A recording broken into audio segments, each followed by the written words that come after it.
Welcome to Quiet Victorian Nights, where peaceful Victorian stories, gentle narration, and quiet evenings invite you to leave the busy world behind. Before we begin tonight's journey, I'd love to know where you're listening from.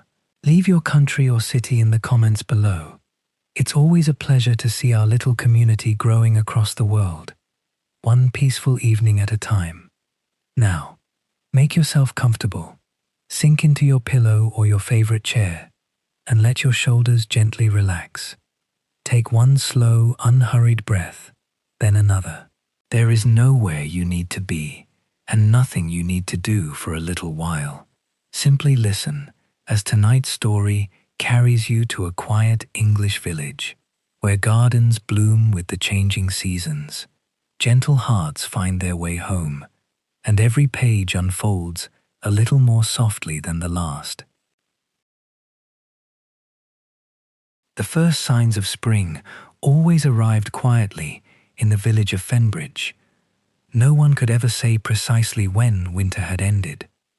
There was never a single morning when the frost simply vanished or the bare branches suddenly burst into green. Instead, the season changed almost imperceptibly, one gentle day at a time, until the villagers found themselves leaving their doors open a little longer, lingering in the gardens after supper, or pausing on the old stone bridge simply to listen to the river flowing beneath it. Fenbridge was not a large village. It rested in a broad valley where gently rolling meadows met slow-moving streams, and where every lane seemed bordered by ancient hawthorn hedges that had stood long enough to become part of the landscape itself. The cottages, built from warm honey-colored limestone, gathered around a small church whose square tower overlooked the fields like a patient old guardian. Beyond the church lay orchards that blossomed white every April, while farther still stretched patches of woodland where bluebells would soon transform the forest floor into a sea of soft violet. It was the sort of village where people measured the passing of the year not by calendars, but by the first swallow returning to the eaves, the first lamb appearing in the fields, or the first roses climbing over the garden walls.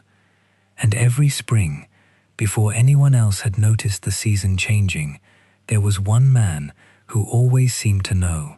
His name was Aubrey Linden. For more than 40 years, he had cared for nearly every garden in Fenbridge. If the roses beside the church bloomed especially well, people quietly thanked Aubrey. If Mrs. Hawthorn's climbing jasmine reached the second-floor windows before midsummer, everyone assumed Aubrey had somehow persuaded it to grow.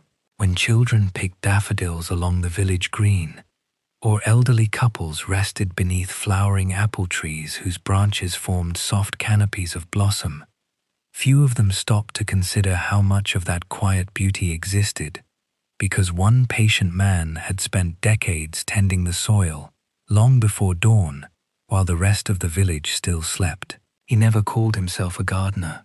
When asked what he did for a living, he simply smiled beneath the brim of his weathered straw hat and replied, "I help things grow." There was something about the way he said it that discouraged further questions. Every morning, long before the church bell rang 7 times across the valley, Aubrey could already be found walking the narrow lanes with his old wicker basket hanging from one arm and a pair of worn pruning shears tucked neatly into his coat pocket. The basket changed with the seasons. In spring it carried bulbs, seed packets, and small terracotta pots. In summer it overflowed with twine, garden gloves, and freshly sharpened tools. During autumn it filled with apples, pears, and carefully wrapped packets of saved seeds, while winter brought bundles of evergreen cuttings and holly branches destined for cottage doorways before Christmas. Children waved to him on their way to school. He always waved back. Shopkeepers greeted him by name. He never seemed too hurried to stop for a few words. Old Mrs. Elwood, whose knees no longer allowed her to bend comfortably among her flower beds, often discovered weeds mysteriously removed before breakfast. Reverend Collins occasionally found fresh flowers arranged upon the church altar without ever seeing who had placed them there. Newly married couples woke to discover climbing roses quietly tied back after a storm, while widows found their garden paths swept clean of fallen leaves before they had even drawn their curtains. No one had ever asked Aubrey to do many of these things. He simply noticed, and then he quietly did them. By mid-morning, he usually arrived at the village gardens that spread beside the river, where winding gravel paths curved between herb borders, flowering shrubs, and ancient yew hedges trimmed into gentle shapes over generations. The gardens belonged to everyone, and no one at once. Children chased butterflies there in summer. Neighbors gathered for harvest picnics beneath the old beech trees, and every Sunday afternoon, the brass band played beside the fountain, while families unfolded blankets upon the grass. To visitors, the gardens seemed almost effortlessly beautiful. Only Aubrey knew how much work hid beneath such effortless beauty. He knew which rosebush needed pruning before the next rain, which pear tree carried too much fruit upon one branch, and which young saplings would require extra water if the coming week proved warmer than expected. He noticed tiny changes invisible to everyone else: the first green tip pushing through cold earth, a leaf curling too early, the faint yellowing of stems that hinted at roots needing attention long before the flowers themselves began to suffer. He moved through the gardens without haste. There was nothing hurried about his work. Gardens, he often believed, had very little interest in being rushed. As the morning passed, villagers came and went, each exchanging a few familiar words with him. "Morning, Mr. Linden. Morning. Looks like rain later." "I believe you're right. The tulips are early this year, a week earlier than last spring." The conversations rarely lasted more than a minute, yet somehow they never felt unfinished. Aubrey had long ago learned that kindness did not always require long speeches. Sometimes it arrived as naturally as remembering someone's favorite flowers, asking after an elderly neighbor's health, or carrying a heavy watering can before anyone needed to ask. By late afternoon, when the sunlight softened into warm shades of gold and amber, he usually returned to the small stone cottage where he had lived for nearly half a century. The cottage stood at the edge of the village, where the last gardens gave way to open meadows. Ivy climbed patiently across its old limestone walls, while climbing roses framed the front door each June with pale cream blossoms whose fragrance drifted across the narrow path leading to the gate. Behind the cottage stretched the finest garden in Fenbridge, or so everyone believed. Fruit trees stood in carefully spaced rows, their branches pruned with quiet precision over decades. Lavender bordered the winding paths, filling the evening air with its gentle perfume whenever a breeze wandered through. Bees hummed lazily among foxgloves, rosemary and thyme, while robins hopped confidently beside Aubrey as though they had long ago accepted him as part of the garden itself. Visitors admired every corner they were allowed to see. There was, however, one place no visitor had ever entered. Beyond the orchard, half hidden behind an old yew hedge, stood a narrow greenhouse built of weathered cedar and small panes of rippled glass that caught the afternoon light like sheets of pale water. Vines had begun climbing around its wooden frame over the years, softening its outline until it almost disappeared among the surrounding greenery. Its white-painted door remained closed, always. Children occasionally wandered close enough to peer between the hedges, hoping to glimpse whatever treasures might be growing inside. They never saw much, only shifting shadows, rows of green leaves, sometimes the faint silhouette of Aubrey moving quietly within. When curious visitors asked what he kept there, he answered with the same gentle smile each time. "Oh, only something waiting for spring. Then he would change the subject so naturally that few thought to ask again. As evening settled over Fenbridge, and the church bell marked 6 slow notes across the valley, Aubrey completed his final task of the day. He carried a small brass watering can through the orchard, passed beneath the arch of flowering crabapple trees, and disappeared beyond the old yew hedge, where no one else followed. For several long moments, the garden remained perfectly still. A blackbird sang somewhere among the apple branches. The breeze stirred the lavender. Beyond the hedge came the faint sound of a wooden door opening, then closing softly once more. And hidden from every eye in the village, inside the quiet greenhouse that Aubrey alone ever entered, spring was already blooming long before the rest of Fenbridge knew it had arrived. Evenings arrived gently in Fenbridge. As the last light slipped beyond the western hills, the village seemed to settle into a quieter rhythm. The blacksmith's hammer fell silent.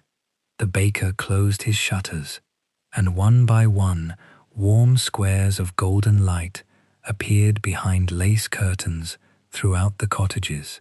Somewhere, a piano was often played for half an hour after supper.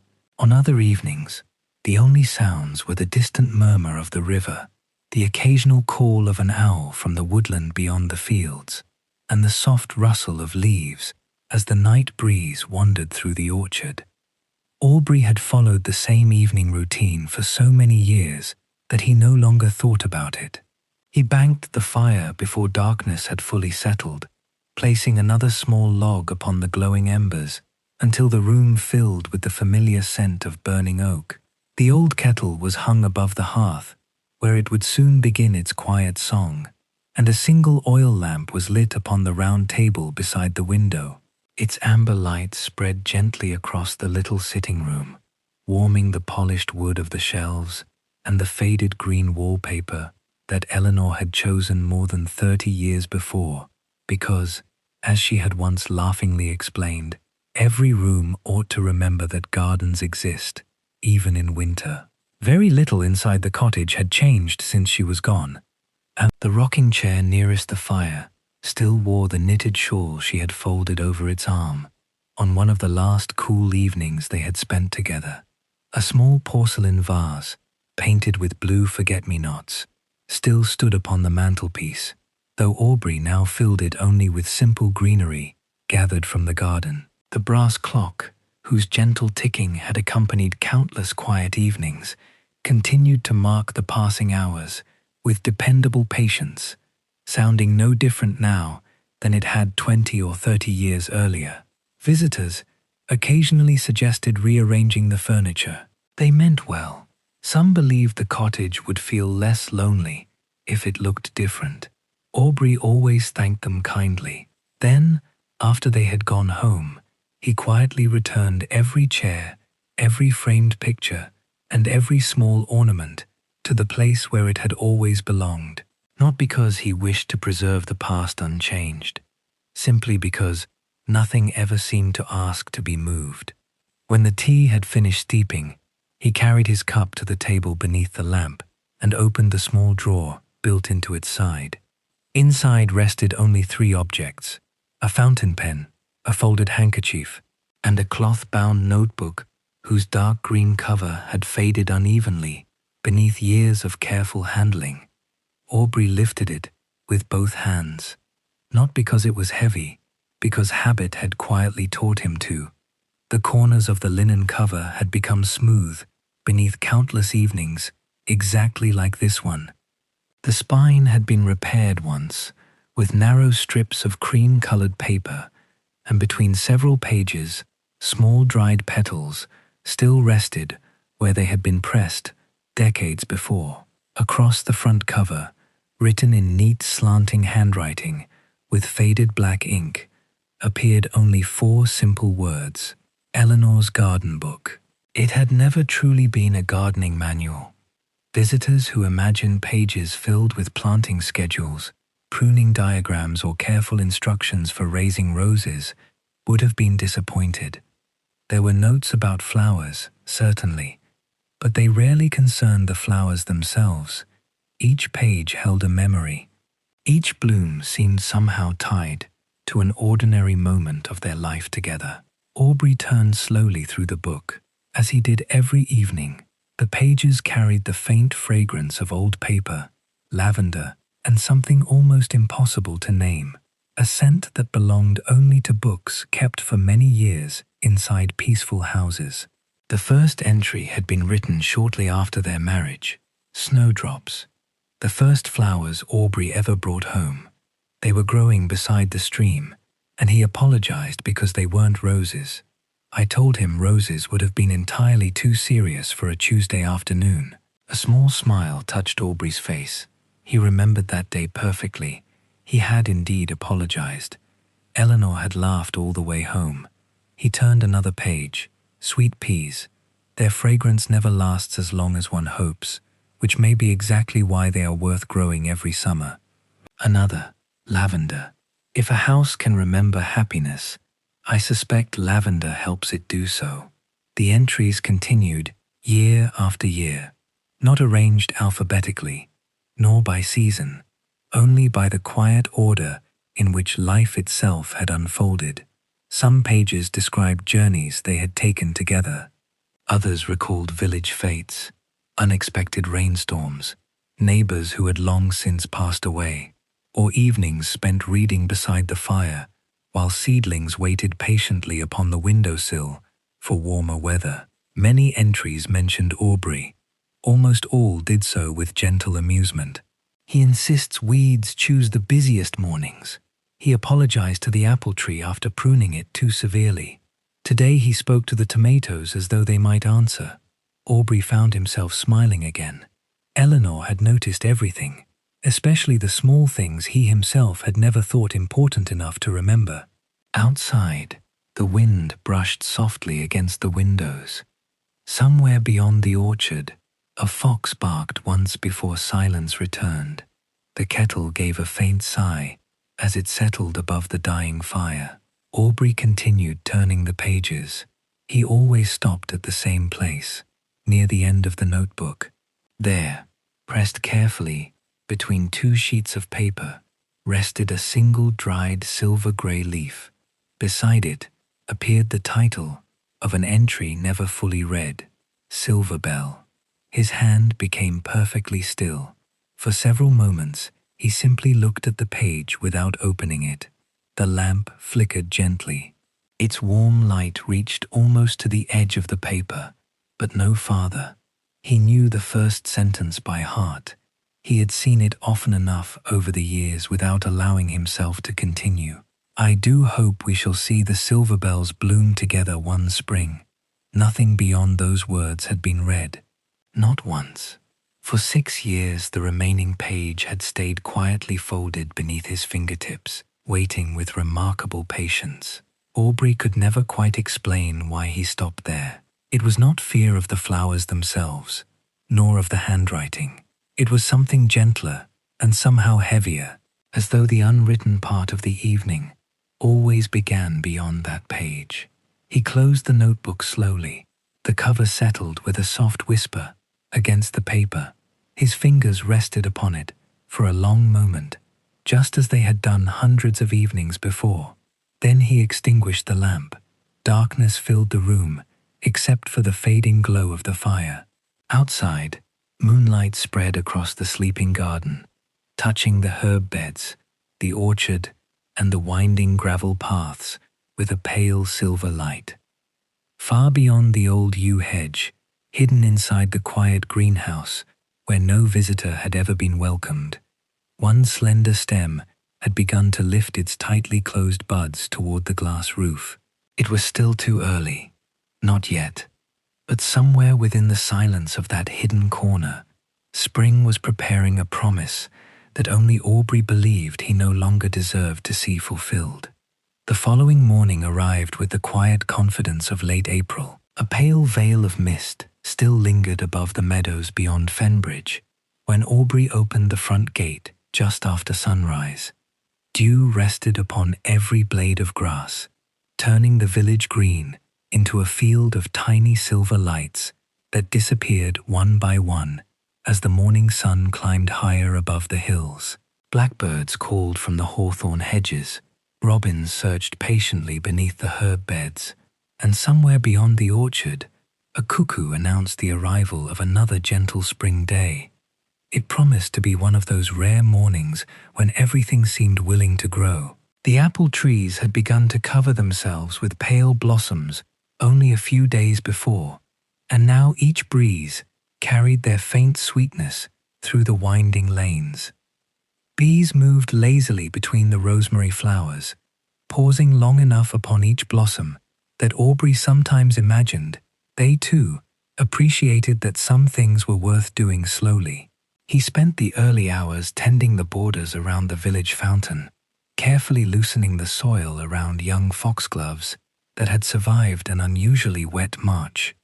He tied fresh twine around climbing roses that had reached farther than expected, and paused to straighten a small wooden marker that winter winds had pushed slightly askew. Several villagers stopped to greet him, as they always did. Mrs. Elwood carried a basket of fresh eggs from her hens. She insisted he take half. "I've far too many this week.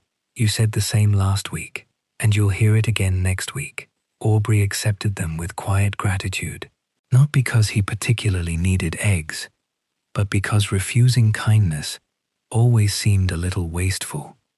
Near the bakery, little Thomas Fletcher ran toward him, holding a bunch of dandelions with enormous pride. "They're for you, Mr. Linden.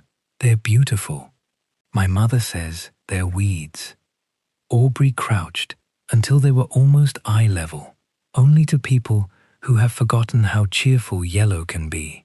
The boy grinned. Aubrey tucked the little bouquet carefully into his basket, as though it were the finest flowers in the county. By late morning, sunlight had warmed the stone paths enough that the scent of thyme and damp earth rose gently from the gardens. Fenbridge had begun settling into the peaceful rhythm that always followed breakfast. Shop doors stood open, laundry fluttered softly behind cottages. Somewhere across the square, a piano scale drifted through an upstairs window before stopping abruptly, as though a patient teacher had quietly corrected an eager student. It was then that Aubrey heard unfamiliar footsteps approaching along the gravel path. He looked up. A young woman stood near the garden gate. She could not have been more than 25. Her traveling cloak, though practical, had been made with careful taste, and beneath the brim of her straw bonnet escaped several loose strands of chestnut hair that caught the sunlight with warm copper tones. She carried herself with the nervous excitement of someone preparing for an important chapter of life, though she attempted, not entirely successfully, to appear composed. She smiled politely. "Mr. Linden, I am. My name is Beatrice Wren." She extended a gloved hand. "I'm afraid I've interrupted your work." Aubrey removed his gardening gloves before shaking her hand. "Gardens are patient. They usually forgive interruptions." The answer seemed to reassure her. "I hope so. I've come because everyone in the village said I should speak with you." Aubrey leaned lightly upon the handle of his spade. "And what may I help you with, Miss Wren?" Her smile widened. "I'm to be married in June. Congratulations." "Thank you." She glanced around the gardens with unmistakable admiration. "They're even lovelier than people described." "That's kind of you." "And I was hoping," she hesitated briefly, "that you might grow something rather unusual for the wedding." Aubrey listened. "My fiancé says ordinary roses would be perfectly sufficient." She laughed softly. "I suppose he's probably right, but I've always loved flowers one doesn't see every day." She looked toward the borders surrounding the fountain. "I was wondering whether there might be something rare, something people would remember." The request itself was neither unreasonable nor uncommon. Many brides hoped for flowers unlike those at other weddings. Aubrey thought quietly for a moment. "There are old climbing roses from Yorkshire," she smiled. "They're beautiful, but I've seen them. There are blue delphiniums. My aunt grows them." He nodded. "White anemones. My mother adores those. She lowered her voice almost apologetically. I know I'm being terribly particular. I simply hoped there might be one flower that hardly anyone has ever seen. For a brief moment, Aubrey said nothing. His eyes drifted almost unconsciously beyond the orchard, toward the old yew hedge, toward the greenhouse hidden behind it. Beatrice followed his gaze. Only then did she notice the weathered glass roof barely visible between the branches. Oh, I hadn't seen that before. She took several curious steps across the lawn. Is that your greenhouse? It is. It must be wonderful inside. It serves its purpose. She laughed gently. I've always imagined greenhouses hold the most extraordinary things. They often hold rather ordinary work. But sometimes, she shaded her eyes against the sunlight, they hold extraordinary flowers too, don't they? Aubrey did not answer. Something in his silence encouraged her curiosity. She wandered another few steps, not intrusively, merely following the direction of the light as it glimmered upon the old glass. The greenhouse door had been left very slightly open after his early morning watering, only an inch, no more. A spring breeze drifted through the narrow opening. For one brief second, just one, the sunlight reached inside and reflected softly upon a cluster of delicate white blossoms hanging like tiny silver bells from slender green stems. Beatrice stopped walking. She had seen them, only for the briefest heartbeat. What lovely, she whispered almost to herself. What flower is that? Before the final word had fully left her lips, Aubrey was already moving, not hurriedly, not angrily, but with a quiet urgency she had not expected. He crossed the grass more quickly than she would have imagined possible for a man nearing 70. Without speaking, he reached the greenhouse. His hand rested upon the weathered cedar door. Then, with gentle firmness, he closed it. The small brass latch slipped into place with a soft metallic click. The sound seemed strangely loud within the stillness of the garden. For several moments, neither of them spoke. Beatrice immediately realized she had wandered somewhere she ought not to have gone. I'm terribly sorry. I didn't mean. You've no need to apologize. His voice remained perfectly courteous, yet something had changed, not in his manners, in the quietness behind them. I shouldn't have looked. It was an accident. She glanced once more toward the closed door. I've never seen flowers like those. What are they called? Aubrey lowered his eyes for a moment. When he answered, his voice became almost too soft for the morning breeze to carry. Silver bells. The name suits them. She smiled. They're beautiful. There was a pause. Would they bloom in June? Aubrey remained silent, long enough that the birdsong once again filled the garden between them. Finally, he looked up. I'm afraid not. They're not for weddings. The answer surprised Beatrice. I didn't mean to presume. I simply thought, I know. His smile returned, gentle, kind, but somehow distant now. There are some flowers, he said quietly, that belong exactly where they first bloom. Beatrice understood she should ask no further questions. Whatever rested behind that greenhouse door clearly belonged to a story she had not been invited to hear. Instead, she nodded warmly. Then perhaps you'll choose something else for us. I'd be honored. Together, they walked back toward the rose beds, speaking once again of peonies, foxgloves, and late spring blossoms. The conversation soon became easy, almost cheerful. Yet as Aubrey discussed colors and flowering seasons, one part of his attention remained behind him, listening, as though he needed reassurance that the greenhouse door remained safely closed. That evening, long after Beatrice had returned home, the village settled once more beneath the quiet light of dusk. Aubrey walked alone through the orchard, carrying a small watering can. He reached the greenhouse, lifted the latch, stepped inside. The warm air, rich with the scent of damp earth and fresh leaves, wrapped gently around him as the door closed behind his back. In the center of the little room stood a single clay pot. Within it grew one graceful plant. Its slender stems carried delicate white blossoms that hung like tiny silver lanterns, each one trembling almost imperceptibly whenever the evening breeze found its way through the roof vents. Aubrey knelt beside it. Very carefully, he brushed one fallen petal from the surface of the soil. "I'm sorry," he whispered. He did not seem to be speaking to the flower, and in the quiet warmth of the little greenhouse, surrounded by blossoms no one else in Fenbridge had ever truly seen, the silence that followed felt less like the silence of a gardener, and more like the silence of a man who had been apologizing to the same person for 6 long springs, never quite believing the words had reached her. A gentle rain arrived during the night, not the heavy spring rain that beat loudly against rooftops and hurried people indoors, but the quiet kind that seemed to belong only to gardens. By dawn, every leaf in Fenbridge carried a tiny crystal drop upon its edge.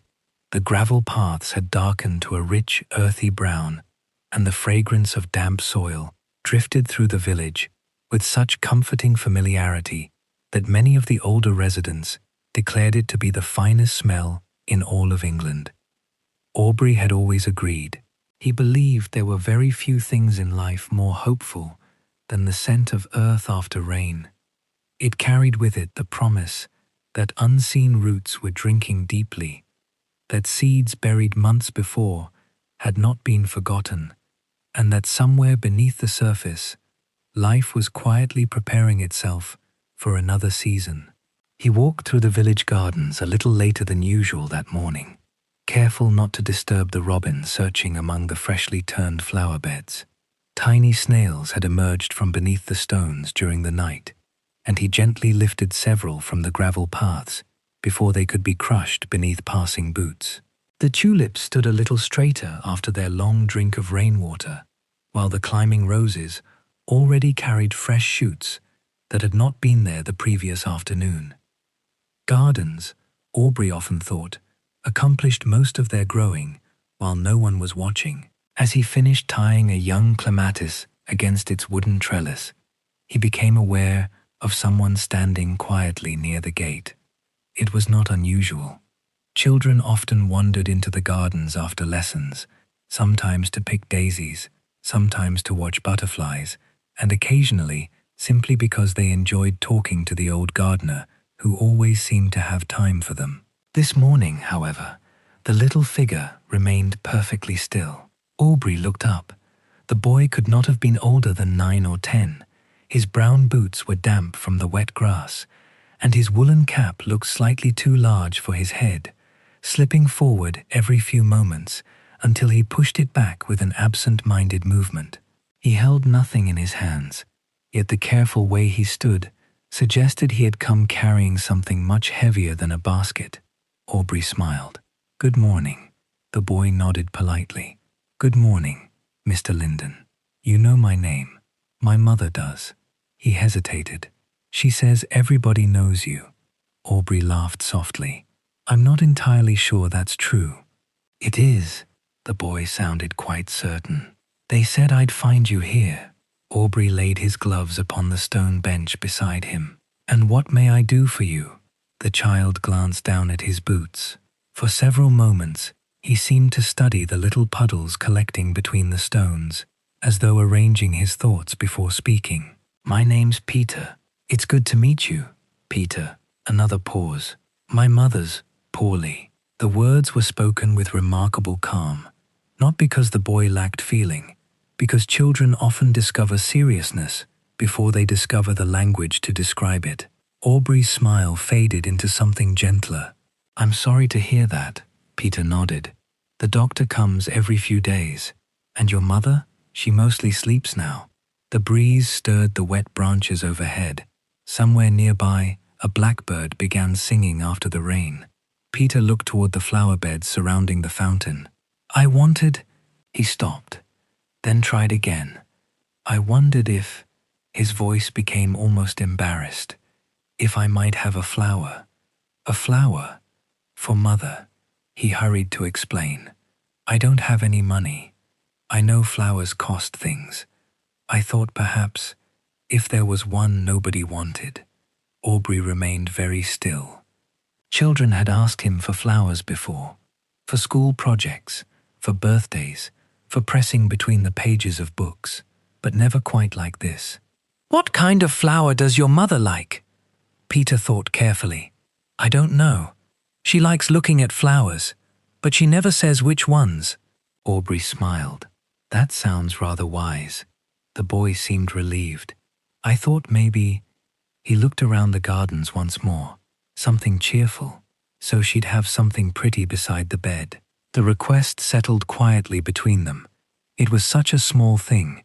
One flower, one bedside table, one woman who perhaps needed reminding that spring had arrived beyond her bedroom window. Aubrey found himself glancing, quite without intending to, toward the distant yew hedge that concealed his greenhouse. Silver bells. For the briefest instant, the thought entered his mind, then disappeared again. No, not those, never those. Instead, he walked slowly among the borders, considering each plant as though introducing old friends. The tulips were beautiful, but too formal. The daffodils were beginning to fade. The hyacinths had already passed their finest days. At last he stopped before a small clump of pale primroses growing beneath the shade of an old pear tree. They were simple flowers, nothing rare, nothing extraordinary, yet their soft yellow petals seemed almost to gather the morning sunlight into themselves. He knelt carefully and selected the finest bloom, then another, then a third. Soon he had gathered a little posy no larger than Peter's 2 hands. He wrapped the stems gently in damp moss before tying them with a narrow strip of blue ribbon from his basket. Peter accepted them with extraordinary care, as though he had been entrusted with something fragile beyond measure. "They're beautiful. They're very brave flowers." Peter looked puzzled. "Brave? They bloom while winter is still deciding whether to leave." The boy smiled. "I think Mother will like that." "So do I." Peter thanked him twice before turning toward the village lane. He had walked only a few yards when Aubrey called after him. "Peter." The child turned. "Would you show me where your mother lives?" Peter blinked in surprise. "You mean, you'll come, if you don't mind? I should like to see whether these flowers are comfortable where they're going." The boy's face brightened instantly. "I don't mind at all." They walked together through the quiet streets of Fenbridge. The rain had washed every stone clean, leaving tiny reflections shimmering across the cobbles. Rainwater still dripped lazily from cottage roofs, while swallows skimmed low above the village pond, darting through the cool morning air with effortless grace. Peter talked more easily now. He spoke about the old cat that slept beside his mother's bed, about the apple tree outside their kitchen window, and about how she used to bake blackberry pies before becoming too tired to stand for long.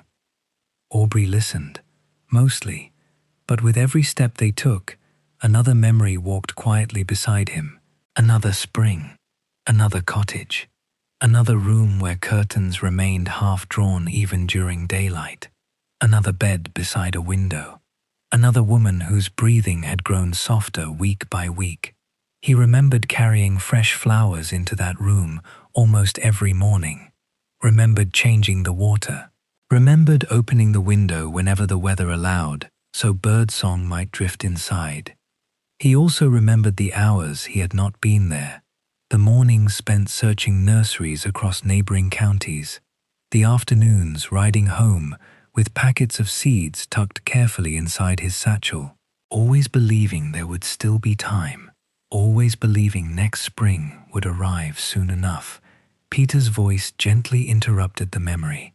"We're here." Aubrey looked up. The cottage before them was small, with climbing roses just beginning to cover the front wall. Smoke curled lazily from the chimney, despite the mild weather, and beside the front door stood several clay pots where herbs had once grown, though they now waited quietly for someone to tend them again. Peter opened the gate. "Mother?" he called softly. "I've brought someone." Aubrey hesitated only briefly before following. Inside, the cottage carried the familiar stillness of a house where illness had lingered for some time. Not an unhappy stillness, simply one in which every sound naturally became quieter. The fire burned gently. A kettle rested upon the hob. A half-finished piece of knitting lay folded beside an armchair. The bedroom door stood partly open. Peter disappeared inside. A moment later he returned. "She says." A smile spread slowly across his face. "She'd very much like to meet the gardener." Aubrey stood motionless for just a heartbeat. Then, holding the little bundle of primroses carefully in both hands, he crossed the room and stepped gently through the doorway. It was the first time in 6 years that he had willingly entered the quiet room of someone waiting beside a sickbed. And though he could not yet have explained why, somewhere deep within the part of his heart that had remained closed almost as tightly as the greenhouse behind his cottage, something shifted ever so slightly, like the first tender shoot pushing through cold earth after believing, for far too long, that spring would never come again. The days that followed settled into the quiet rhythm that late spring always brought to Fenbridge. The rain passed, leaving behind skies of soft blue that seemed wider than they had only a week before. Every morning, the hedgerows grew a little greener, the orchards a little fuller, and the village gardens slowly transformed from careful promise into gentle abundance. Lilacs scented the narrow lanes, bees wandered lazily among the foxgloves, and the first swifts of the season circled high above the church tower, returning to the same nests they had known year after year. Aubrey continued his work much as he always had. He visited the church borders before breakfast, checked the young pear trees after luncheon, and spent his afternoons moving patiently from one cottage garden to the next. Outwardly, nothing about him appeared different. The villagers still found him exactly where they expected him to be, quietly trimming hedges, tying climbing roses, or kneeling among flower beds with the calm concentration of someone who had long ago learned that beauty rarely announced itself in a hurry. Yet there were moments now, brief enough that no one else would have noticed, when he found himself pausing unexpectedly. Once, while pruning an old climbing rose, he caught himself looking toward the lane that led to Peter's cottage, wondering whether the little boy's mother had slept well the previous night. Another afternoon he discovered that he had gathered 2 small bunches of flowers instead of one, almost as though his hands had remembered someone before his mind had done so. He did not think much about these moments. They arrived quietly, and they passed just as quietly. One mild Thursday afternoon, after finishing his work beside the village green, Aubrey returned home a little earlier than usual. The sun hung low enough to cast long golden shadows beneath the apple trees, and the garden seemed wrapped in that peaceful stillness which often comes before evening birds begin their songs. He had just placed the kettle over the fire when he heard the familiar creak of the front gate. Looking through the window, he saw an elderly woman making her careful way along the stone path. She walked with the assistance of a polished ash walking stick, whose handle had grown smooth beneath many years of use. Her dark dress was simple but neatly pressed, and beneath the brim of a black bonnet, her silver hair had been gathered with the same quiet care that suggested habits formed over an entire lifetime. Aubrey recognized her at once. Mrs. Hetty Marlowe. She had lived in Fenbridge for nearly as long as he had. Her husband, Samuel, had been the village wheelwright until his death the previous autumn. The funeral had taken place on an October morning beneath steady rain. Aubrey remembered because he had filled the church with white chrysanthemums that day. He opened the door before she reached the porch. "Mrs. Marlowe." "Good afternoon, Aubrey." She smiled with the easy familiarity of an old neighbor. I hope I'm not disturbing you." "Not at all. I was just making tea." "Then perhaps," she replied with a gentle smile, "you'll make 1 cup more than you intended." Aubrey stepped aside. "I'd be disappointed if I didn't." The kettle began to sing softly, while Hetty settled herself beside the window, overlooking the garden. The chair she chose was the same one Samuel had always preferred whenever the two couples had shared summer evenings together many years before. Neither of them mentioned it. Some things did not require words. Outside, sunlight filtered through the leaves of the old apple trees, scattering shifting patterns of light across the lawn. A robin landed briefly upon the bird bath before darting away again, and somewhere beyond the orchard came the slow, steady hum of bees moving through the lavender. For several minutes, they spoke only of ordinary things: the weather, the unusually healthy roses this spring, the baker's new apprentice, who was said to make excellent currant buns. The conversation wandered comfortably, as conversations between old friends often do, requiring neither purpose nor destination. When Aubrey poured the tea, Hetty accepted the cup with both hands, warming her fingers against the china before taking the first sip. "This reminds me of Samuel." Aubrey looked up. "He always insisted tea tasted better in your kitchen. I suspect he was simply fond of the company. So was I." A comfortable silence followed, the kind that never felt empty. The brass clock upon the mantel ticked steadily through the room. Outside, a breeze carried the scent of apple blossom through the open window. Hetty set her teacup down very gently. "I saw Peter yesterday," Aubrey smiled. "And his mother?" "A little stronger. They've spoken very highly of your visit." He lowered his eyes modestly. "I didn't do very much. You sat beside her." "Sometimes," Hetty said quietly. "That's very much." Aubrey did not answer. She studied him for a moment, over the rim of her teacup. There was kindness in her expression, but also the unmistakable gaze of someone who had lived long enough to recognize sorrow, even when it wore a polite smile. "You know," she said at last, "people often imagine grief becomes smaller with time." Aubrey rested his hands upon the table. "I'm not certain it does." "No," she nodded. "I don't think it does either. I think," she searched for the right words, "we simply become better at carrying it." The afternoon light shifted slowly across the room. Dust motes drifted lazily through the narrow beam of sunshine falling beside the window. Hetty continued. "After Samuel died," she smiled faintly, "I spent months convincing myself I'd failed him." Aubrey looked at her with quiet surprise. "You?" "Oh, certainly. I wondered whether I'd noticed his cough too late, whether I'd insisted often enough that he should see the doctor, whether I'd made him too much tea and not enough soup." She gave a small laugh at herself. The mind is remarkably inventive when it wishes to punish the heart. Aubrey remained very still. Neither of them reached for their tea. At length Hetty spoke again, her voice softer now. "May I ask you something?" "If you'd like." She looked out toward the garden rather than directly at him. "What is it you've never forgiven yourself for?" The question entered the room so gently that it hardly seemed a question at all. It rested between them, like a leaf settling upon still water. Aubrey did not answer. Outside, a pigeon cooed somewhere near the orchard.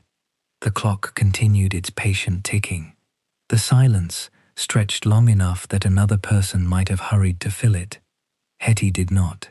She simply waited. Aubrey's hands, weathered by decades of tending gardens, slowly folded together upon the table. His eyes remained fixed upon the steam rising from his untouched cup. When he finally spoke, his voice was barely louder than the fire settling quietly upon the hearth. "I arrived." He stopped, swallowed once, then began again. "I arrived too late."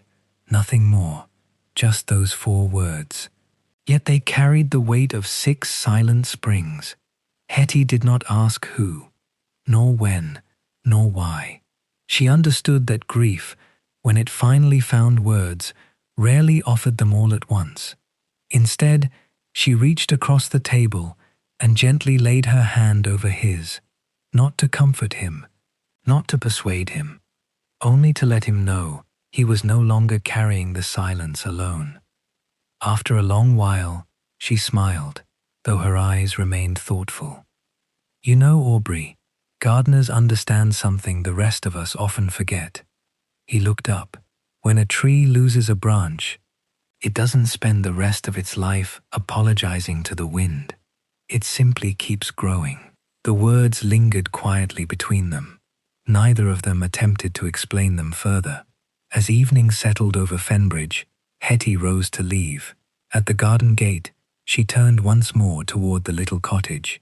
"Come and see me one afternoon. I make dreadful scones." Aubrey laughed, for what felt like the first time in many weeks. "I've heard otherwise. Everyone lies to widows." She smiled.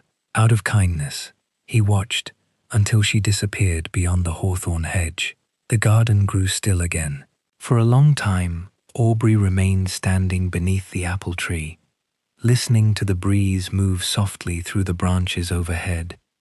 Then, almost without thinking, he walked into the cottage. He crossed to the round table, opened the drawer, lifted Eleanor's garden book into his hands. For 6 years, he had always closed it before the final pages. Tonight, his thumb rested upon the familiar place where he usually stopped.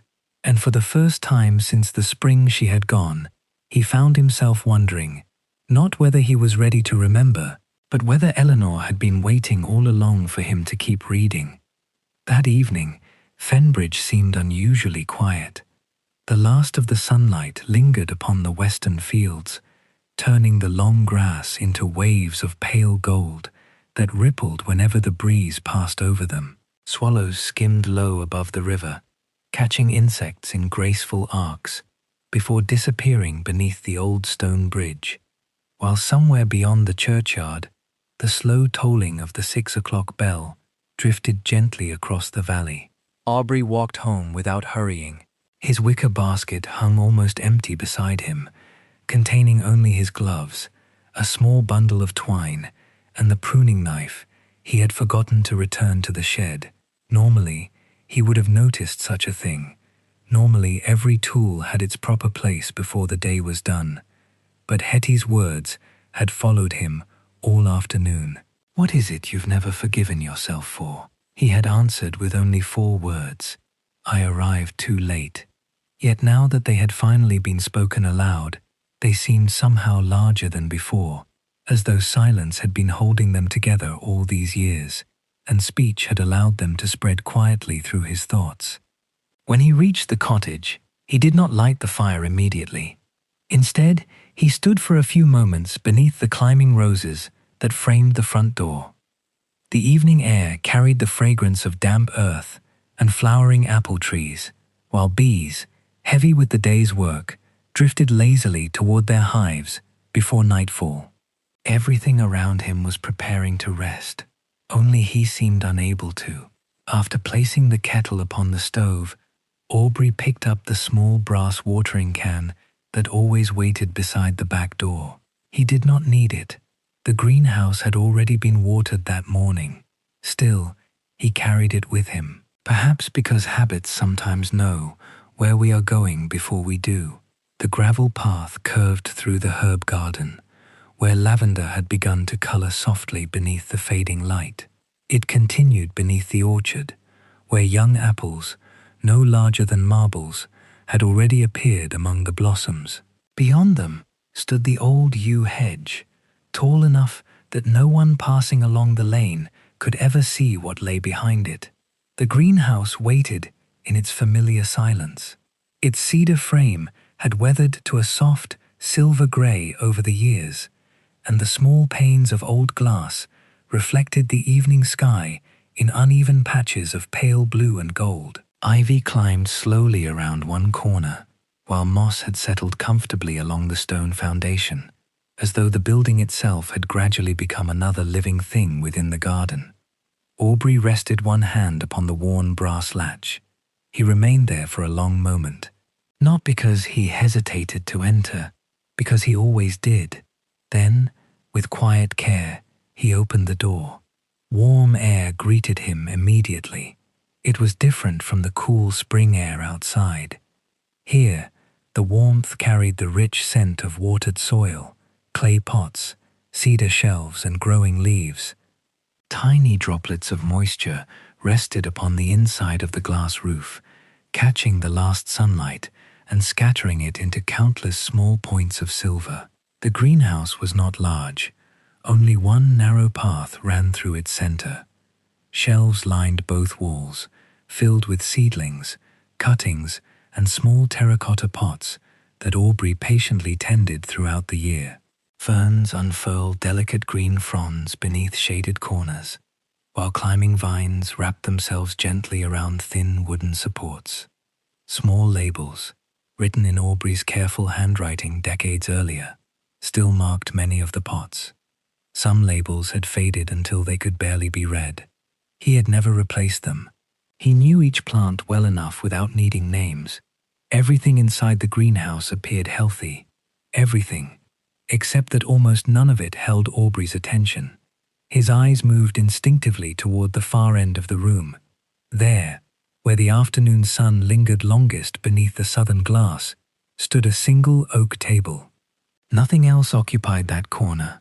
No shelves, no tools, no spare pots. Only one large clay container rested upon the table, positioned carefully so that every ray of morning light would reach it before touching any other plant. Within that pot grew the only silver bell in Fenbridge, perhaps the only one for many miles. Its slender stems rose with remarkable grace, carrying clusters of delicate white blossoms that hung downward like tiny porcelain bells. The petals were almost translucent, where sunlight passed through them, and each flower trembled so lightly in the warm air that they seemed to breathe. They were neither extravagant nor showy. A passerby might even have overlooked them among brighter flowers. Yet the longer one looked, the more difficult it became to look away. There was a quiet elegance about them, a kind of modest beauty that asked for nothing except patience. Aubrey approached slowly. His footsteps made almost no sound upon the worn brick floor. When he reached the table, he set the watering can aside without using it. Instead, he simply stood there, looking. For several long moments, nothing happened. The greenhouse settled around him with its familiar evening sounds. Somewhere beneath one of the benches, water dripped softly into a shallow tray. A bee, accidentally trapped inside during the afternoon, hummed lazily against a pane of glass before finding the open roof vent and disappearing into the fading light. Aubrey reached out at last, not toward the blossoms, toward a single leaf. Very gently, he brushed away a speck of dust, no larger than a grain of sand. Then he straightened one stem that had begun leaning slightly toward the window. Next, he turned the clay pot by no more than half an inch. No one else would ever have noticed the difference. He noticed. He always noticed. There were no dead leaves to remove, no damaged stems, no insects hiding beneath the foliage. The plant needed almost nothing. Still, Aubrey continued caring for it with extraordinary patience, moving slowly around it as though every small adjustment mattered. It resembled less the work of a gardener than the quiet attentiveness of someone sitting beside a loved one who had long since fallen asleep. His fingers rested lightly upon the rim of the clay pot. "They've begun asking about you." His voice was almost no louder than the leaves themselves. "A young bride saw you yesterday." He smiled faintly. "She thought you were beautiful." The blossoms swayed gently in the warm air. "I couldn't let her take you." Silence answered him, but it was not an empty silence. It was the familiar silence of this room, one that had accompanied him through 6 springs, 6 summers, 6 autumns, and 6 winters. Aubrey lowered himself slowly onto the small wooden stool beside the table. It had once belonged to Eleanor. She used to sit there while reading seed catalogues, making notes in her garden book, or simply watching the afternoon light move across the greenhouse roof. Sometimes she would read aloud to him while he worked, believing, quite correctly, that flowers grew just as well with poetry as they did with water. The stool creaked softly beneath his weight. He closed his eyes for a moment, and for the briefest instant, he could almost hear another page turning, another quiet laugh, another gentle voice saying his name from somewhere behind the rows of growing plants. When he opened his eyes again, only the silver bells remained before him, still blooming, still impossibly beautiful, still hidden from every eye except his own. Aubrey looked at them for a very long time. Then, almost without realizing he had spoken aloud, he whispered the words he had repeated every spring since Eleanor's passing. "I'm still trying to make it right," the blossoms answered only by trembling softly beneath the last golden light of evening. And outside, beyond the old yew hedge, beyond the orchard and the village gardens, Fenbridge quietly prepared for another peaceful night, entirely unaware that the loveliest flower in the valley had never been hidden from the world because it was rare, but because one lonely man had mistaken love for a debt that could never be repaid. May arrived almost unnoticed. By the first week of the month, Fenbridge had begun wearing the easy confidence of late spring. The hedgerows, which only weeks before had shown the first hesitant leaves of the season, were now thick with fresh green. Hawthorn blossoms spread creamy white along every country lane, filling the morning air with their faint, honeyed fragrance, while the meadows beyond the village shimmered with buttercups that seemed to gather every ray of sunshine into themselves. Life moved gently forward, just as it always had. The baker's windows stood open before dawn, carrying the warm scent of fresh loaves into the square. Children lingered longer beside the river after lessons, their laughter drifting through the evening air long after supper. Even the swallows seemed to fly lower now, skimming so close above the water that their reflections appeared to race beside them. To anyone watching from a distance, Aubrey's days appeared unchanged. He still rose before the church bell. He still crossed the village, carrying his old wicker basket. He still paused to straighten a rose stem that had leaned too heavily after the previous night's rain, or to remove a caterpillar before it reached the tender leaves of a young apple tree. Yet something had shifted so quietly within him that only the garden itself might have noticed. Every few days he found himself walking to Peter's cottage with a small posy gathered almost absent-mindedly on his morning rounds. Sometimes it was primroses, sometimes forget-me-nots gathered from the riverbank, sometimes only a few sprigs of flowering herbs whose fragrance brightened the little room where Peter's mother continued her slow recovery. He never stayed long enough to ask how she was feeling, long enough to open the curtains a little farther when the weather was fine, long enough to replace the fading flowers with fresh ones. Then he would quietly excuse himself and return to his work. Peter had stopped calling him Mr. Linden. Without either of them noticing when it happened, he now called him simply Mr. Aubrey. It made Aubrey smile every time. On a mild Thursday afternoon, after finishing the borders outside the church, Aubrey walked home beneath a sky so clear that every cloud seemed carefully painted rather than naturally formed.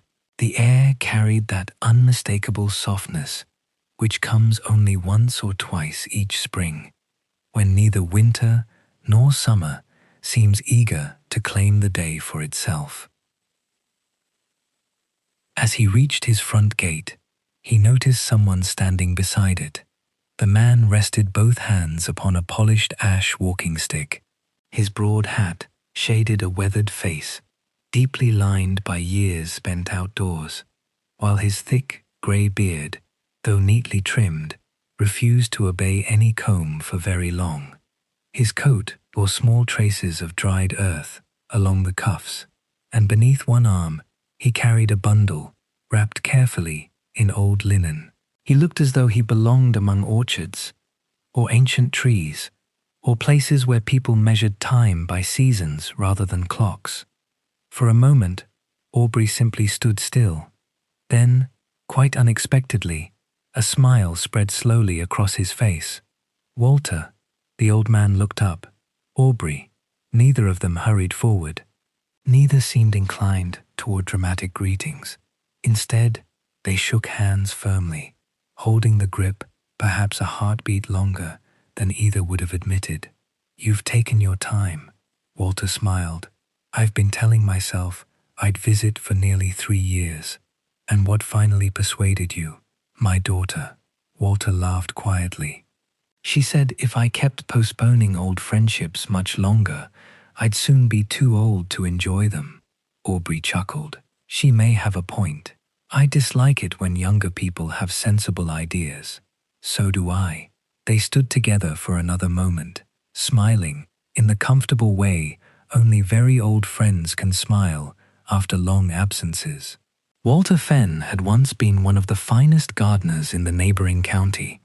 Many years earlier, before age had persuaded him to retire, people traveled remarkable distances simply to ask his advice about orchards, roses, and rare flowering shrubs.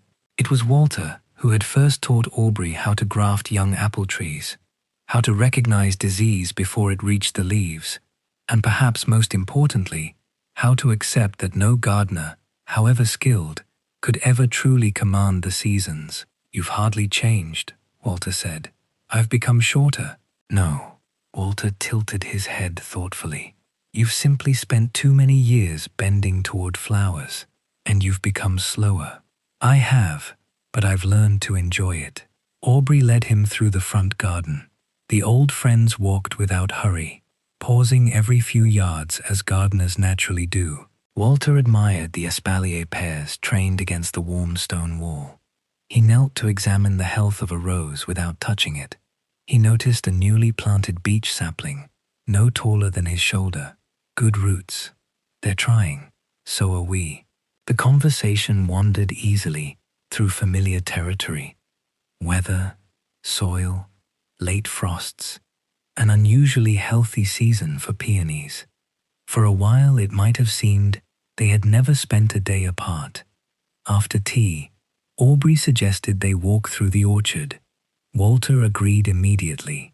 The apple trees had begun shedding the first of their blossoms, covering the grass beneath them with delicate white petals that drifted gently whenever the breeze passed through the branches. Sunlight filtered between the leaves in shifting patterns, while somewhere overhead a wood pigeon called with its slow, comforting rhythm. Walter breathed deeply. "I'd forgotten this smell. Apple blossom and damp grass," he smiled. "No city has ever managed to improve upon it." They walked quietly beneath the trees. Walter asked after several old friends. Some had moved away, others had passed on. Each name seemed to carry another memory, another spring, another afternoon long ago when life had appeared endless. Eventually, they reached the old yew hedge. Walter stopped walking. His eyes rested upon the weathered greenhouse standing quietly beyond it. For several moments he said nothing. Aubrey said nothing either. The silence between them was unlike any silence that had come before. It carried recognition, memory, understanding. Walter slowly removed his hat. His gaze remained fixed upon the greenhouse. Then, in a voice so gentle it scarcely disturbed the still afternoon, he asked only one question. "Still the same one?" Aubrey did not pretend to misunderstand. He followed Walter's gaze toward the cedar greenhouse. Then, after a long pause, he nodded once. "Yes, nothing more." Walter lowered his eyes briefly. When he looked up again, there was no surprise upon his face, only sadness and something very much like affection. I thought perhaps, he smiled faintly, you might have forgiven yourself by now. A breeze moved softly through the orchard. Apple blossoms drifted silently between the two old men, settling upon the grass at their feet. Aubrey watched one white petal come to rest beside his boot. I've tried. Walter looked toward the greenhouse once more. I know. For a long while they remained standing beneath the apple trees, saying nothing at all. The silence did not feel uncomfortable. Some friendships become so old that words are no longer required to explain what both people already know. High above them, the branches whispered quietly in the afternoon wind. Beyond the orchard, hidden behind weathered glass, glowing softly in the spring sunshine, the silver bells continued their silent bloom. Walter had not yet stepped inside. He had not asked to. He did not need to. One question, still the same one? And Aubrey understood that his oldest friend had seen not merely the flower waiting beyond the greenhouse door, but the 6 long years of sorrow that had kept it company. Neither man could yet know that before another spring day had passed, the conversation they had postponed for more than half a decade would finally begin. Walter remained in Fenbridge for the night. It had been many years since the two old friends had last shared a roof, yet the evening settled around them with an ease that made the passing decades seem surprisingly small. Aubrey prepared a simple supper of fresh bread from the bakery, a wedge of mature cheddar, watercress gathered from the stream that morning, and a pot of vegetable soup that had quietly simmered over the fire while they walked through the orchard.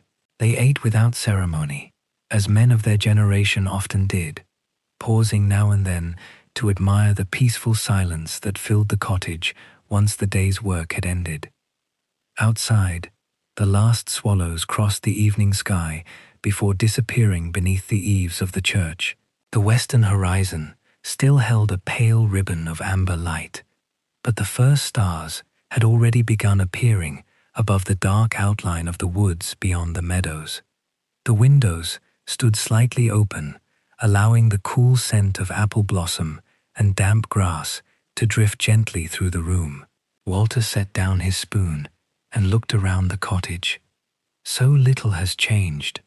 Aubrey followed his gaze.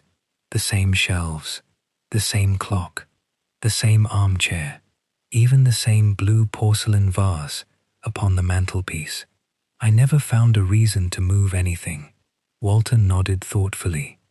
No, I suppose she arranged it exactly as she wanted. For a moment, neither man spoke. The fire settled softly upon the hearth. Somewhere outside, an owl called once from the edge of the woodland. Walter reached for his teacup. I passed through the village church this afternoon. You did? I wanted to visit Samuel Marlowe. Aubrey smiled faintly. Hetty was here yesterday. How is she? Lonelier than she'll admit. Walter nodded slowly. We become rather good at disguising loneliness. Aubrey looked into the fire. So we do. Another silence followed. It was not awkward, only patient, like the pauses that often grow between old friends who understand that important conversations arrive in their own time. Walter finally looked toward Aubrey. I saw the silver bells. Aubrey's hand stopped halfway to his cup. You weren't meant to. The greenhouse door was open. I only looked from the path. He smiled gently. They're beautiful. Aubrey lowered his eyes. They should have bloomed 6 years ago. Walter watched him quietly. No, they bloomed exactly when they were able. Aubrey gave a tired smile. You always did know how to comfort gardeners. I wasn't comforting you, Walter answered softly. I was correcting you. The words were spoken without sharpness, only kindness. Aubrey did not reply. The room grew still again. At length Walter leaned back in his chair, his eyes lingering upon the fire, before speaking almost to himself. There is something I've carried for 6 years. Aubrey looked up. I wasn't certain whether I ought to tell you. The old gardener frowned slightly. What do you mean? Walter rested both hands upon his walking stick. You remember the week before Eleanor died? Aubrey closed his eyes briefly. I remember every hour. You had gone north, to Yorkshire. I found someone who believed he could obtain silver bell bulbs. I thought, his voice became quieter. I thought if I could bring them home before spring. Walter finished the sentence for him. She would see them bloom. Aubrey nodded once. I truly believed there would still be time. The fire crackled softly between them. Walter looked into the flames for a long while before continuing. On the afternoon before you returned, I went to sit with Eleanor. Aubrey's breathing became almost imperceptibly slower. Walter spoke carefully, as though lifting something fragile that had remained untouched for many years. She asked me whether you'd found the flowers. Aubrey waited. I told her you were still traveling. Walter smiled sadly. She laughed. Aubrey looked up in surprise. Laughed? A little. The way she always laughed, whenever you became completely absorbed in one impossible task. Walter's voice grew softer. She shook her head and said, He's gone chasing flowers again, hasn't he? Aubrey felt something tighten quietly inside his chest. Walter continued, I told her you'd be back the following day. She closed her eyes for a while. When she opened them again, she didn't ask about the flowers. Aubrey remained perfectly still. Walter looked at him with extraordinary gentleness. She asked, Has Aubrey eaten anything today? Silence filled the cottage. The words seemed almost too small to carry what they contained. Walter continued, I told her I wasn't sure. She smiled, and then she said, Someone ought to remind him that gardeners forget their people. Aubrey stared into the fire. He did not move. Walter's voice had become little more than a whisper. A little later, she asked again, Not about the flowers, not about the bulbs, not about spring, only, is he still on the road? Walter swallowed quietly. I said yes, and she answered. He paused, very gently, very slowly. Then tell him not to hurry. The room became utterly silent. Outside, the wind moved softly through the apple trees. The old clock upon the mantel marked another minute. Walter looked at Aubrey. Do you know the last thing she said about the silver bells? Aubrey shook his head. Walter smiled with tears gathering quietly in his tired eyes. She said, Flowers know how to wait. Another long pause. People matter more. Aubrey's hands had begun trembling almost imperceptibly. Walter leaned forward. I wanted to tell you. I truly did. But before I could, she asked me not to. Aubrey slowly raised his head. She made me promise. Walter's voice faltered for the first time that evening. She said, If Aubrey believes he failed me, he'll spend years trying to make one spring right. Walter closed his eyes briefly. Don't let him waste the springs that still belong to him. The fire settled softly into glowing embers. Aubrey did not speak. He could not. For 6 long years he had believed that Eleanor's final wish had been a flower he had failed to grow. He had imagined her waiting, disappointed, watching the window for blossoms that never came. Now, with only a handful of quiet sentences spoken beside an evening fire, that carefully guarded certainty began to loosen like frost melting from the first branches of spring. Walter reached across the small table and rested one weathered hand upon Aubrey's arm. My old friend. His voice was filled not with pity, but with affection earned over half a lifetime. She was never waiting for a flower. Aubrey looked at him. His eyes, though still dry, held the bewildered expression of a man discovering that he had been carrying the wrong burden for so long he no longer remembered how it had first found its way onto his shoulders. Walter smiled gently. No, she was waiting for you to come home. Sleep came only briefly that night.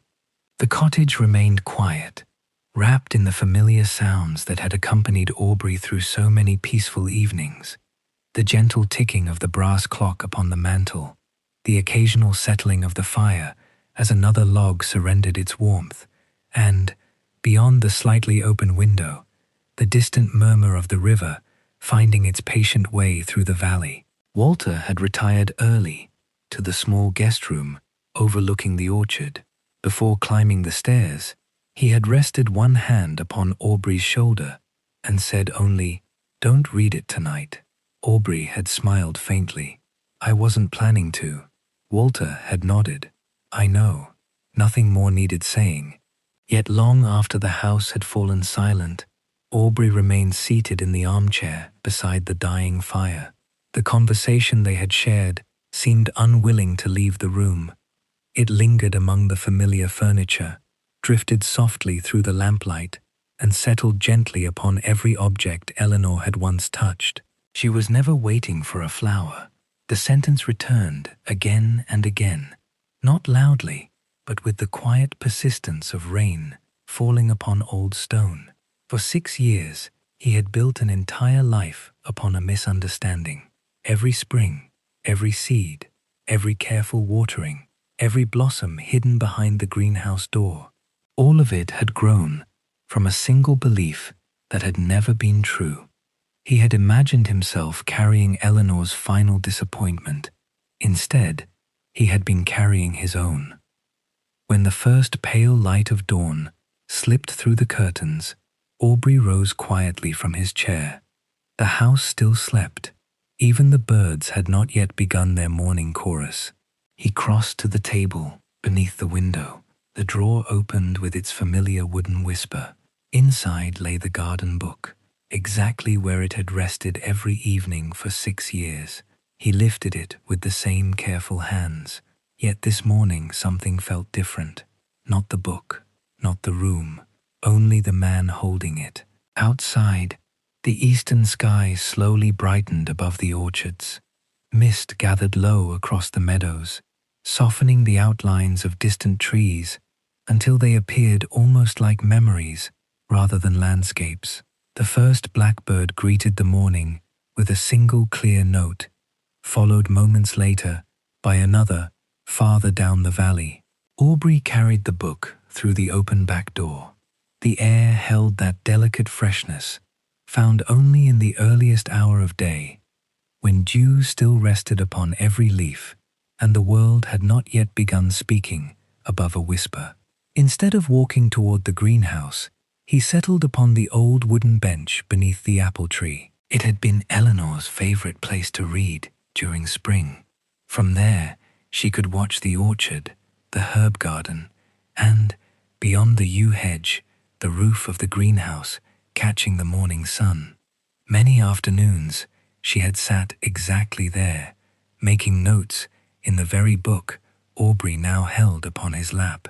He opened it slowly.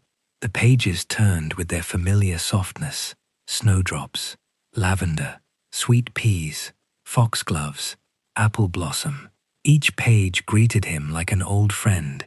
Each memory carried laughter instead of sorrow. For the first time, Aubrey noticed something he had somehow overlooked all these years. Eleanor never wrote about flowers alone.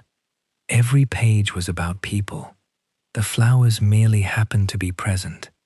The roses opened the same morning Mrs. Elwood's first granddaughter was born. The daisies appeared just as Walter finally admitted he had planted the pear trees too close together. The lavender smelled especially sweet on the evening Aubrey forgot entirely that it was our anniversary. He smiled despite himself. "I remembered the next morning," he murmured quietly, as though she might still enjoy correcting him. His fingers reached the familiar page, the one he had never fully read. The dried silver-gray leaf remained pressed gently between the paper, just as it had for 6 long years. For a moment, his hand hesitated. Old habits do not disappear all at once. Then, with remarkable gentleness, he turned the page. The paper gave the softest of sighs. Morning light fell across Eleanor's handwriting.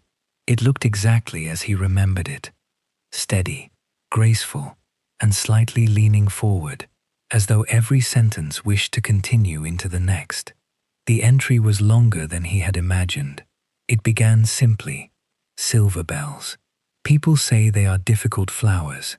Perhaps they are, but then, most beautiful things ask for patience before they agree to bloom. Aubrey continued reading.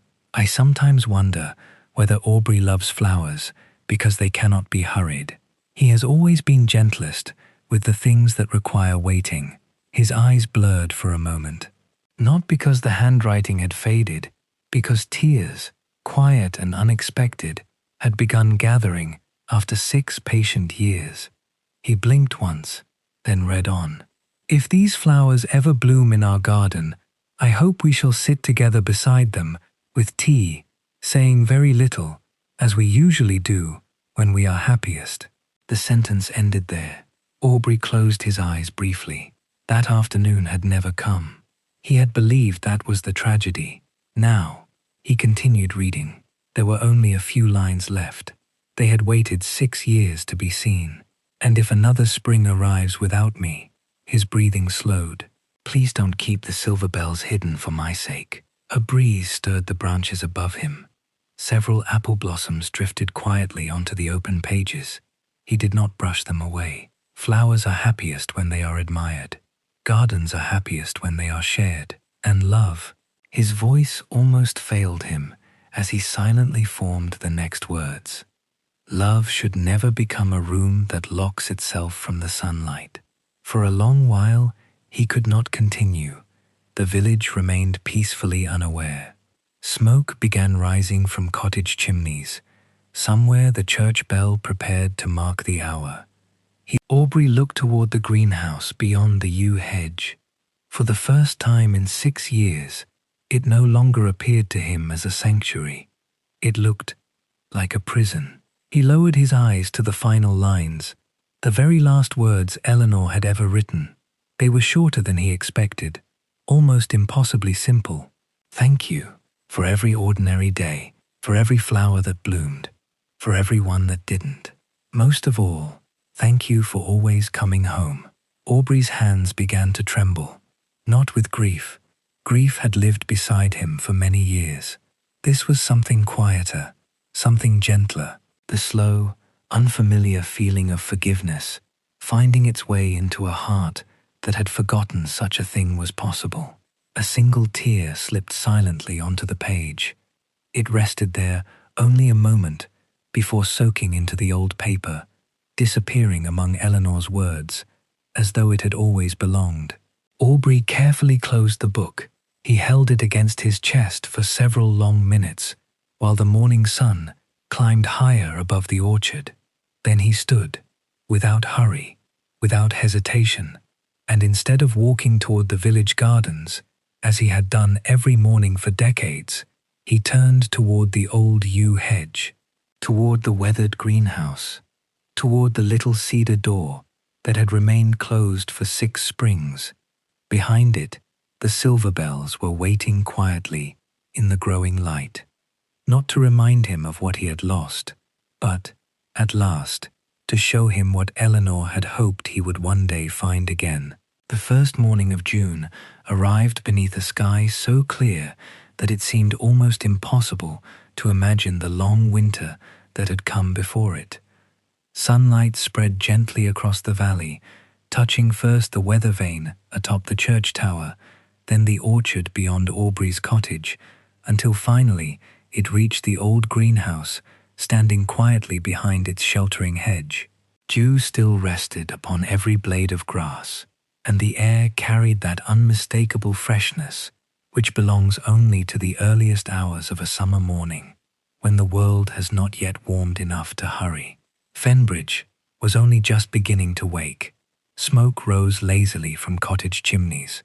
Somewhere down the lane, the baker's apprentice lifted the shutters one by one, allowing the comforting aroma of fresh bread to drift into the street. Milk carts rattled softly over the uneven stones, while sparrows argued noisily beneath the eaves, as though convinced the village had remained asleep long enough.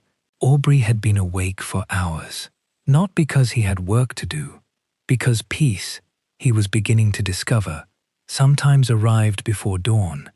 For the first time in many years, He had not carried Eleanor's garden book to the breakfast table.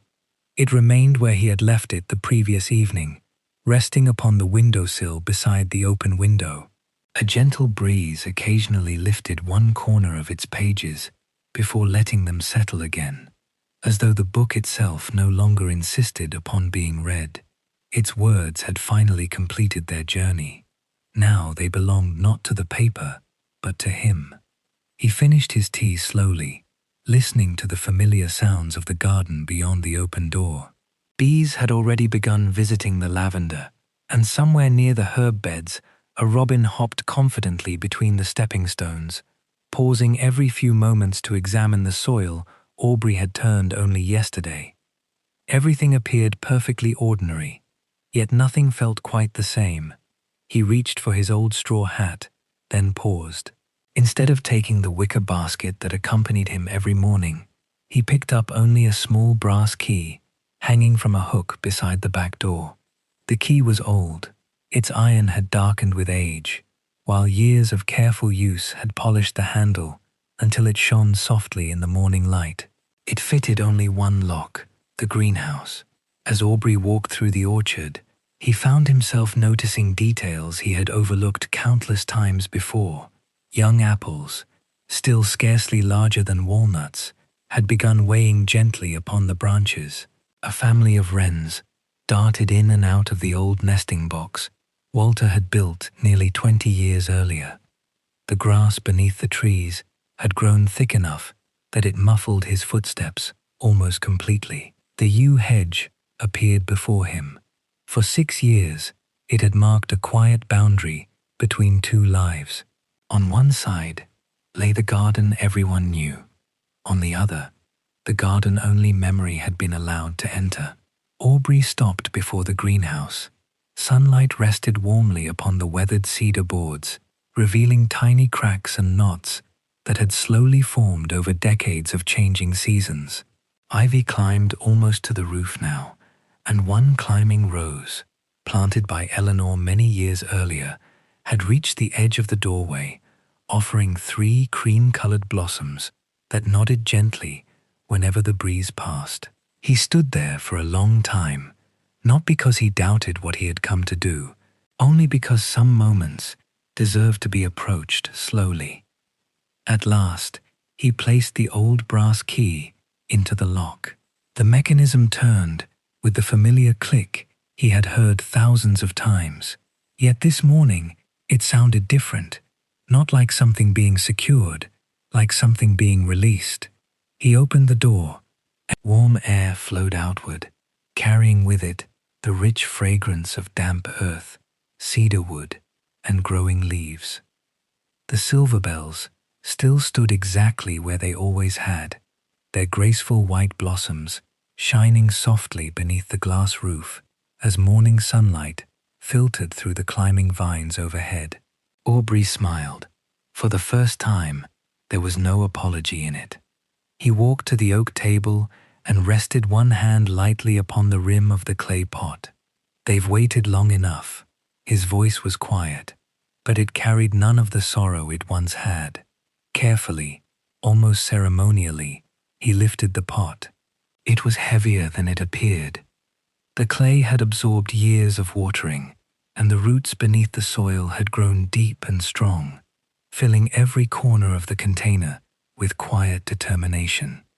He held it securely against his chest. The delicate white blossoms swayed gently with each careful step. As he carried the silver bells through the doorway, sunlight touched them fully for the first time since they had begun blooming that spring. Their petals seemed almost luminous beneath the open sky. A gentle breeze moved through them, ringing no sound at all, yet somehow giving the impression that tiny silver bells had begun chiming somewhere beyond hearing. Aubrey crossed the orchard slowly, past the apple trees, past the herb garden, past the old bench where Eleanor had once spent so many afternoons reading. He did not return the flower to another hidden corner. Instead, he walked toward the very heart of the garden. There, where 4 gravel paths met beside a circular bed of lavender and old English roses, stood an empty stone pedestal that had once supported a sundial. The sundial had broken during a winter storm years earlier, and Aubrey had never replaced it. Until that morning, he had not realized the pedestal had been waiting for something else. He lowered the clay pot carefully onto the stone. Then he stepped back. For several moments, he simply looked. The silver bells no longer stood alone in quiet secrecy. Around them bloomed foxgloves, roses, catmint, and soft blue geraniums. Bees wandered freely from flower to flower, paying no attention to which blooms had once been hidden and which had always been shared. The garden accepted them immediately, as though they had belonged there all along. At that very moment, a voice drifted across the lane. "Mr. Linden." Aubrey turned. Mrs. Elwood stood beyond the low stone wall, carrying her usual basket of eggs. She smiled, then suddenly stopped. Her eyes rested upon the unfamiliar white blossoms standing proudly in the center of the garden. "Oh," she spoke almost in a whisper, "I've never seen those before." Aubrey followed her gaze. For 6 years he had imagined this moment. He had always believed it would feel like betrayal. Instead, it felt astonishingly like relief. He smiled, not the polite smile with which he had so often changed the subject, a real one. "They're called silver bells. They're beautiful. They are." Mrs. Elwood looked at him curiously. "Have they always been here?" Aubrey glanced once toward the open greenhouse door, standing quietly beneath the yew hedge, then back toward the flower, now catching the full light of morning. "No," he answered gently. "I think." A soft breeze stirred the blossoms. "They've only just arrived." As the church bell began ringing across Fenbridge, villagers slowly emerged into the bright June morning, unaware that something remarkable had happened before breakfast. The greenhouse door remained open, not because Aubrey had forgotten to close it, but because, after 6 long springs, there was finally nothing left inside that needed hiding. The wedding of Beatrice Wren was held on the 2nd Saturday of June. Summer had arrived gently in Fenbridge, not with sudden heat, but with longer mornings, softer evenings, and a countryside that seemed to bloom a little more generously each day. The hedgerows were now thick with wild roses. The meadows shimmered beneath tall grasses stirred by warm breezes, and the river, no longer swollen with spring rain, flowed quietly beneath the old stone bridge, as though it too wished not to disturb the peaceful happiness settling over the village. From early morning, people could be seen walking along the lanes, carrying baskets, folded linens, and armfuls of flowers.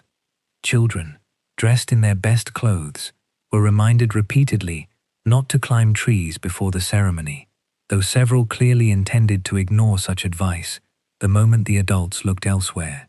The baker had risen shortly after midnight to prepare cakes and fresh loaves, while the women of the village decorated the church porch with ivy and pale climbing roses gathered from gardens throughout Fenbridge.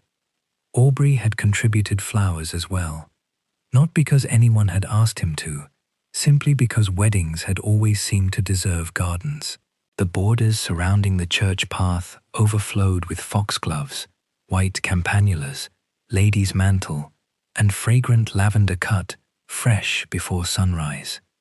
Delicate sprays of sweet peas climbed around the entrance, their perfume mingling with the scent of polished oak pews drifting from inside the old stone church whenever the heavy doors stood open.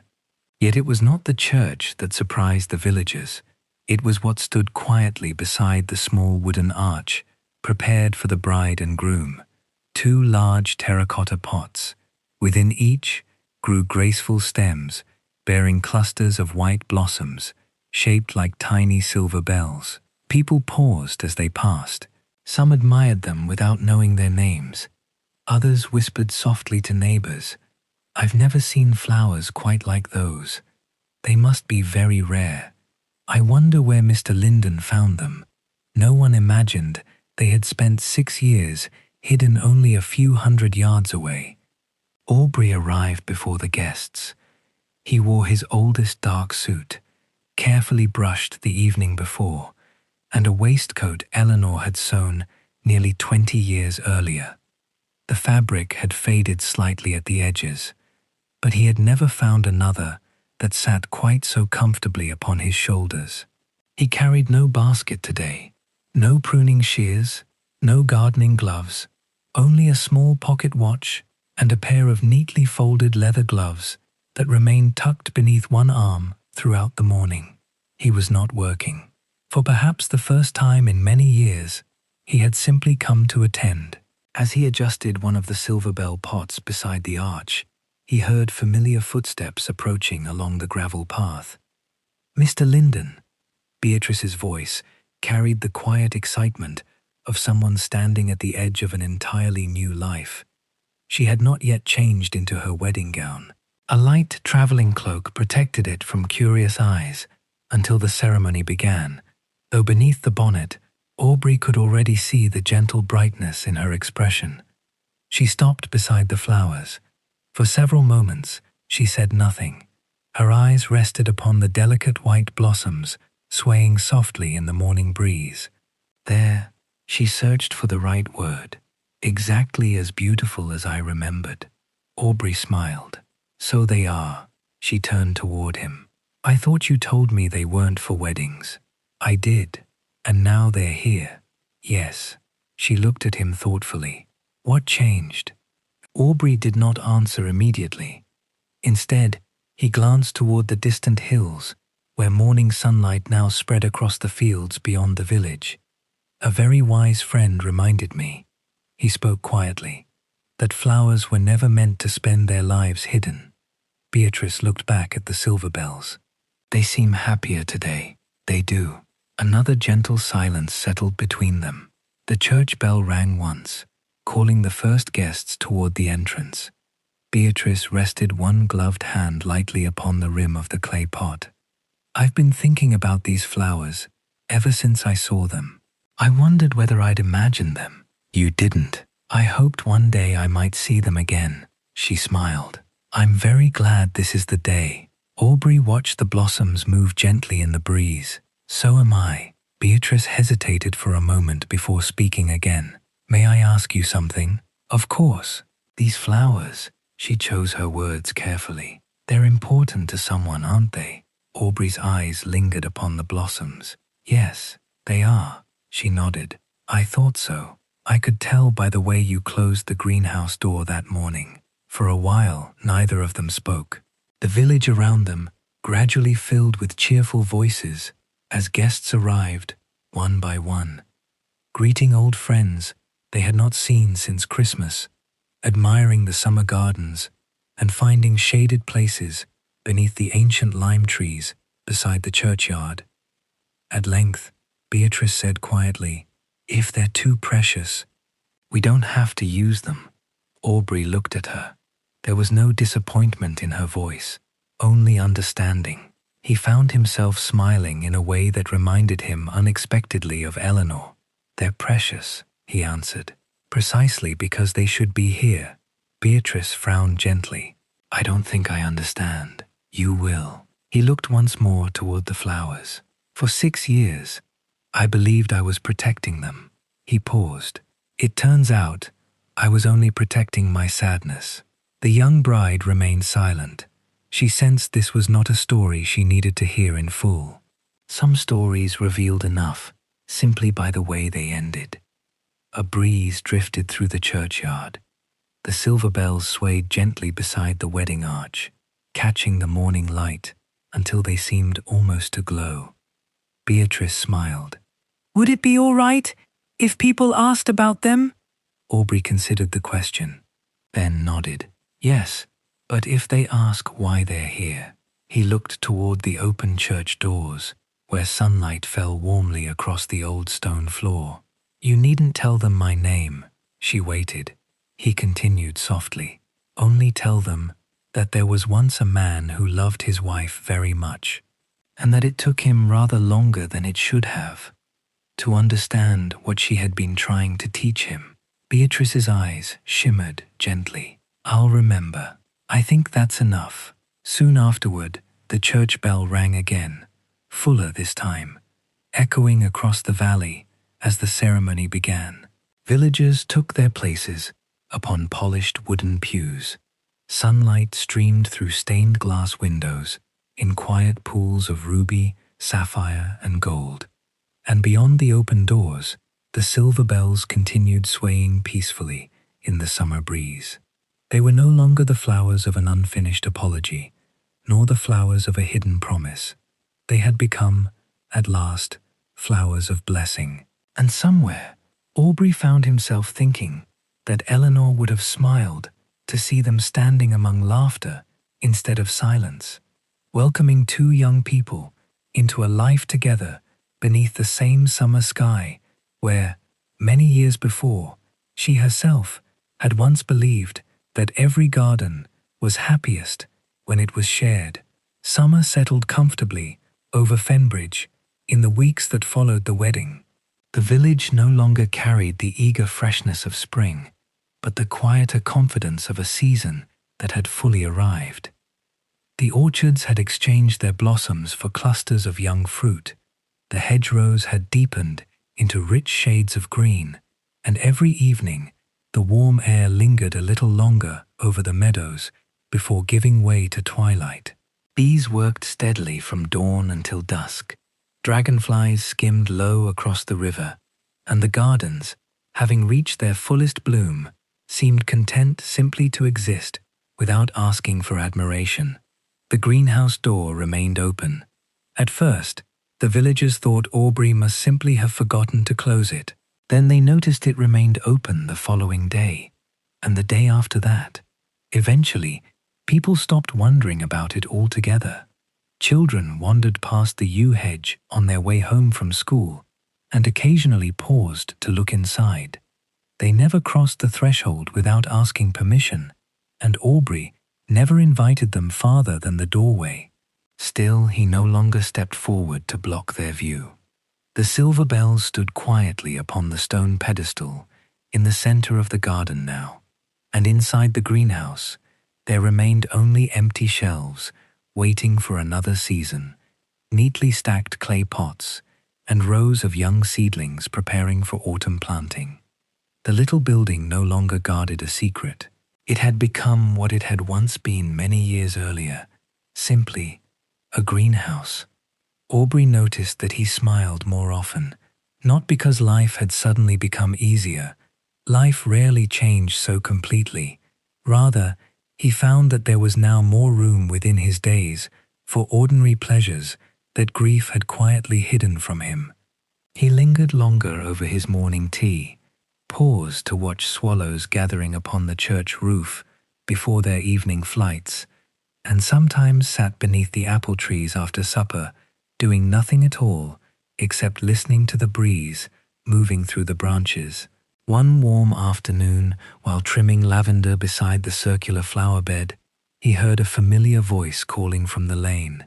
"Mr. Aubrey!" He looked up. Peter came running through the gate, though he slowed immediately upon reaching the garden path, remembering, rather breathlessly, that one ought never to run among flower beds. Behind him walked his mother. Mrs. Collins moved slowly, but without assistance now. Though she remained noticeably thinner than before her illness, color had returned gently to her cheeks, and there was a brightness in her eyes that Aubrey had not seen during his first visit to the cottage weeks earlier. She carried a small terracotta pot in both hands, with remarkable care. Peter reached Aubrey first. "I told Mother we mustn't come empty-handed." His excitement made the words tumble over one another. "We grew something." Mrs. Collins laughed softly. "Peter insists it was entirely his idea." It was. The boy looked wonderfully serious. "You only watered it. I did considerably more than that. You mostly reminded me not to forget." Aubrey chuckled. "Then it sounds as though both of you were gardeners." Peter proudly accepted this conclusion. Mrs. Collins stepped forward and held out the little clay pot. "I don't know whether it's worthy of your garden, Aubrey accepted it gently. Inside grew a young apple sapling, no taller than his forearm. Its slender stem supported half a dozen bright green leaves that fluttered lightly in the summer breeze, while the soil around its roots had been carefully pressed down by hands that clearly wished it every chance to thrive. He looked at it for a long moment, then back at Peter.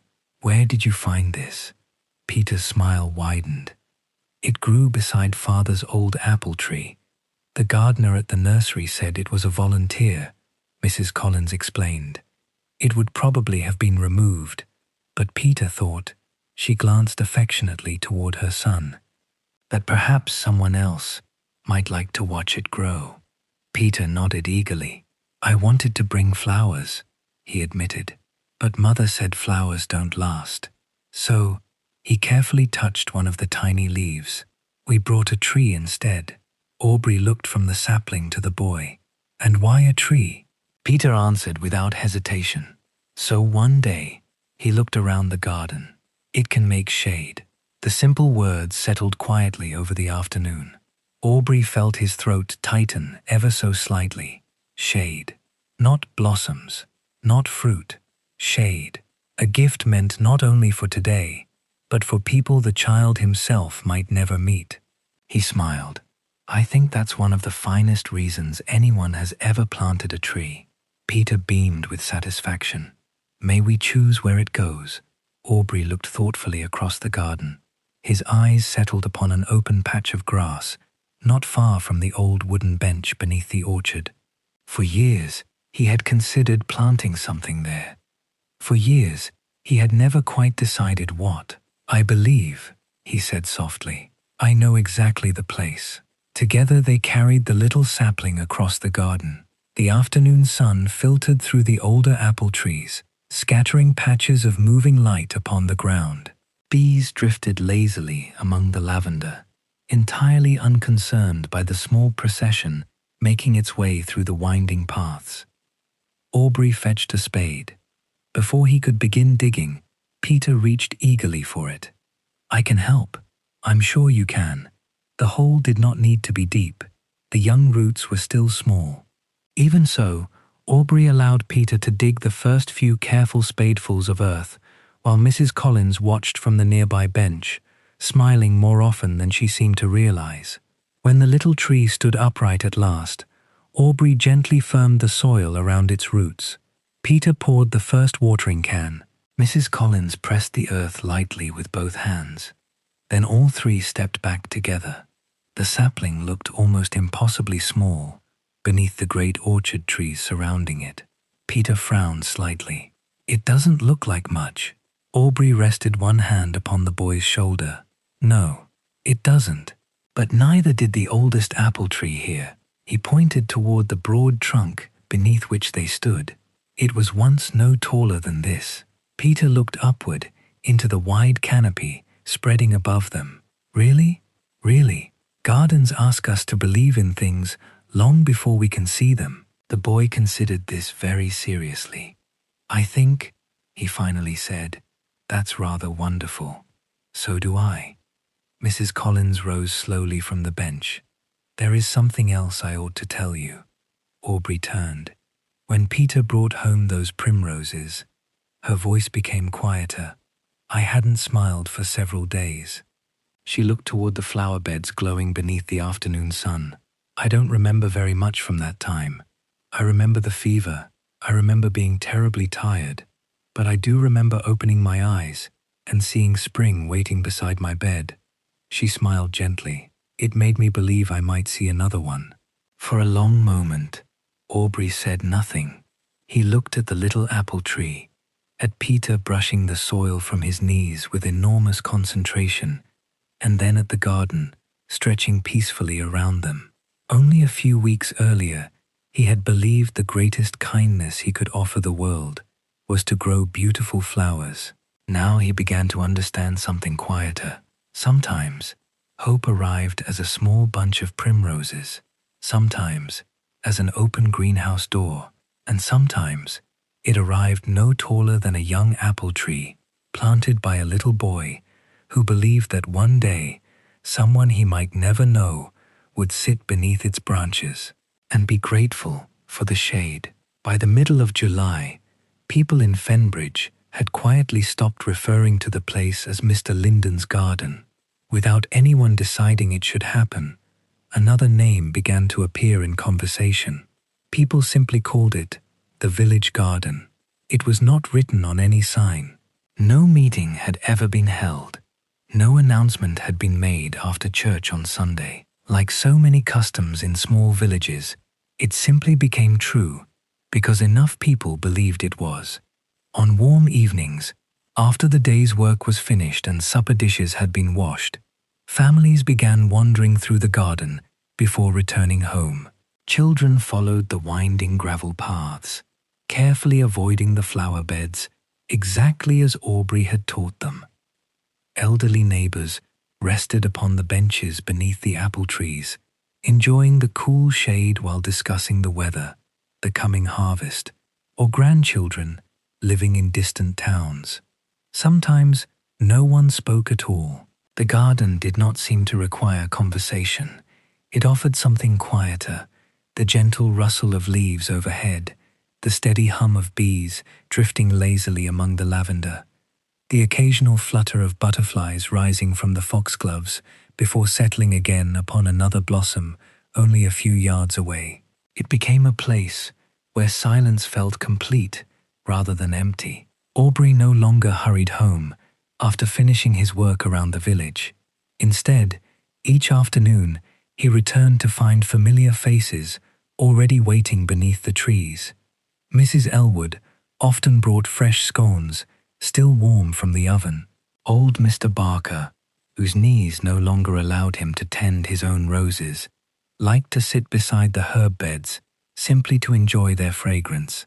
Young mothers spread blankets beneath the orchard, while their children searched patiently for ladybirds among the leaves. No one treated the garden as though it were public property, nor did they behave as guests. They cared for it instinctively. If a gate had been left open, someone quietly closed it. If a watering can stood empty, another neighbor filled it. If a rose branch needed tying after strong wind, there was always a pair of willing hands nearby before Aubrey had even noticed. He had spent years believing he alone carried responsibility for the garden. Now he watched the village caring for it with the same quiet affection that had once belonged only to him. One afternoon, Walter arrived carrying a bundle of young climbing roses balanced across his shoulder. "I thought the north wall looked rather lonely." Aubrey smiled. "I was beginning to think the same." Walter laughed. "You were beginning to think it 3 weeks ago."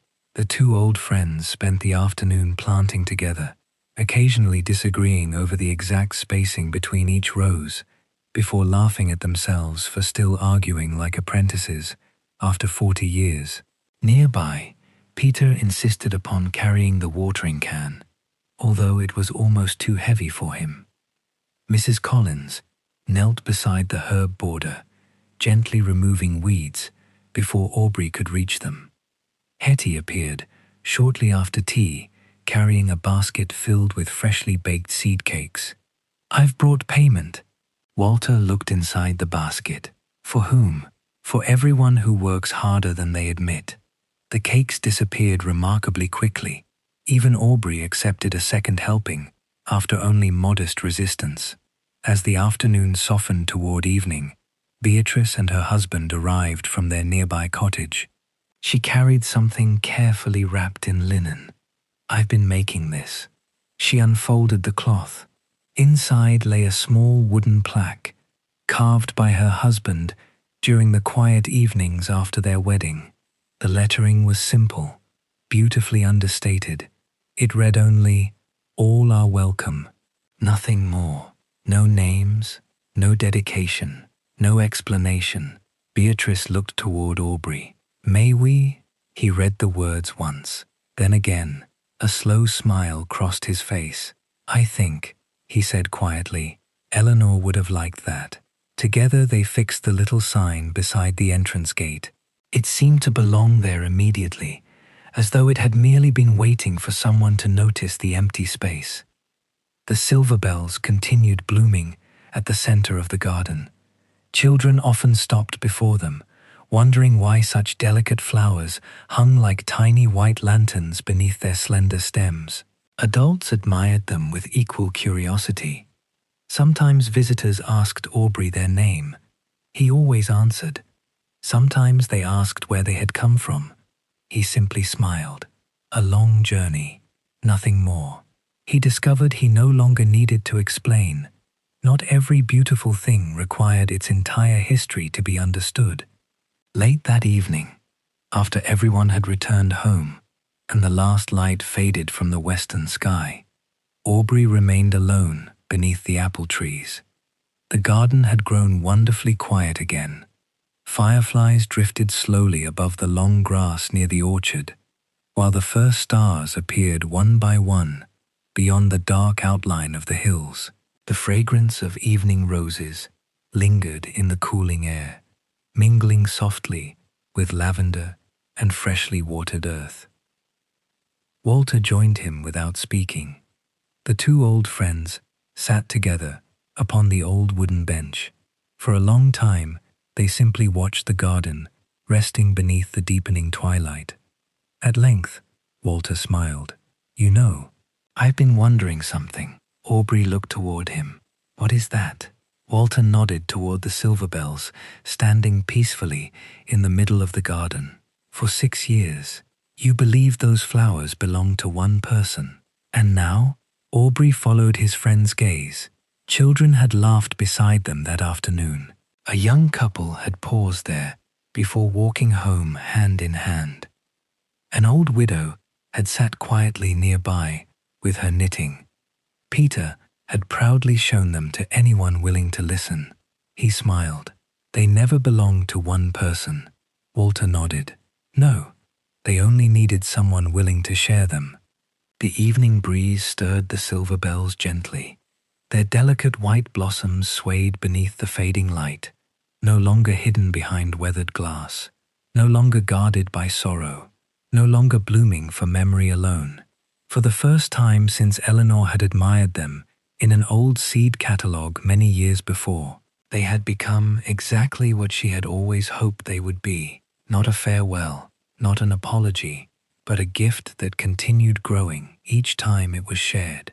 The years passed through Fenbridge the way seasons always do, not suddenly, not with grand announcements, only one quiet day following another, until the children who had once raced along the village lanes grew tall enough to help their fathers in the fields, until young couples pushing prams were replaced by grandchildren running ahead of them, and until familiar faces acquired the gentle silver of old age without anyone quite noticing when it had happened. The garden changed with every passing year. No garden remains exactly the same. Some trees grew broader, casting longer shadows across the winding paths. The climbing roses Walter had planted against the northern wall eventually reached the roofline, covering the old stone with cascades of pale pink blossoms each June. The little apple sapling that Peter had carried so proudly in both hands became a graceful young tree whose branches stretched wider each spring, offering exactly what the boy had hoped they would: shade. On warm afternoons, people often chose the bench beneath that tree before any other. Children read their books there. Mothers rocked sleeping babies beneath its branches. Old friends lingered after evening walks, finishing conversations that had begun years before. Few of them knew who had planted it. It no longer mattered. The tree had quietly become part of the village, just as the village had quietly become part of the garden. The small wooden sign beside the gate weathered gently beneath years of sunshine and rain. Its carved letters softened but never disappeared. All are welcome. Visitors often paused to read the words before stepping inside. Some stayed only a few minutes. Others remained for an hour. Nearly everyone left more slowly than they had entered. The silver bells returned faithfully every spring. They were never the largest flowers in the garden, nor the brightest, Many visitors passed them without understanding why Aubrey always paused there for a moment each morning before beginning his work. He no longer touched them with the careful solemnity of someone tending a memory too fragile to disturb. Instead, he greeted them almost as one greets an old friend, with affection, with gratitude, without fear. Sometimes, when children asked why the flowers hung like little white bells, Aubrey would kneel beside them and smile. Because, he would say, some flowers don't grow upward to be admired. They bow gently, as though they're always thanking the world for another spring. The children usually accepted this explanation without question. Children often understand poetry better than adults imagine. Walter continued visiting every Thursday afternoon. Neither of them worked very quickly anymore. Age had persuaded them both that gardens had survived long before they arrived and would continue long after they were gone. There was no need to rush. Sometimes they planted, sometimes they weeded, sometimes they simply sat beneath the apple trees, with tea growing cold beside them, while watching bees wander lazily among the lavender. Increasingly, they found that the watching itself felt like useful work. Hetty became a familiar figure along the garden paths. She always claimed she came only to keep everyone supplied with cakes. No one believed her, least of all Aubrey. They had learned to recognize one another's loneliness without either needing to disguise it anymore. It had become something gentler, no longer an empty place, simply another room in the heart where friendship now quietly lived. Peter grew older. Before long, he became strong enough to help Aubrey lift heavy clay pots each spring and stack firewood before winter.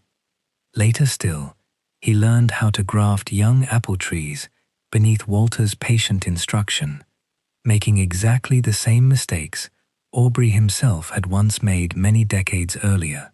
Walter laughed every time. "So," he would say, "the tradition survives."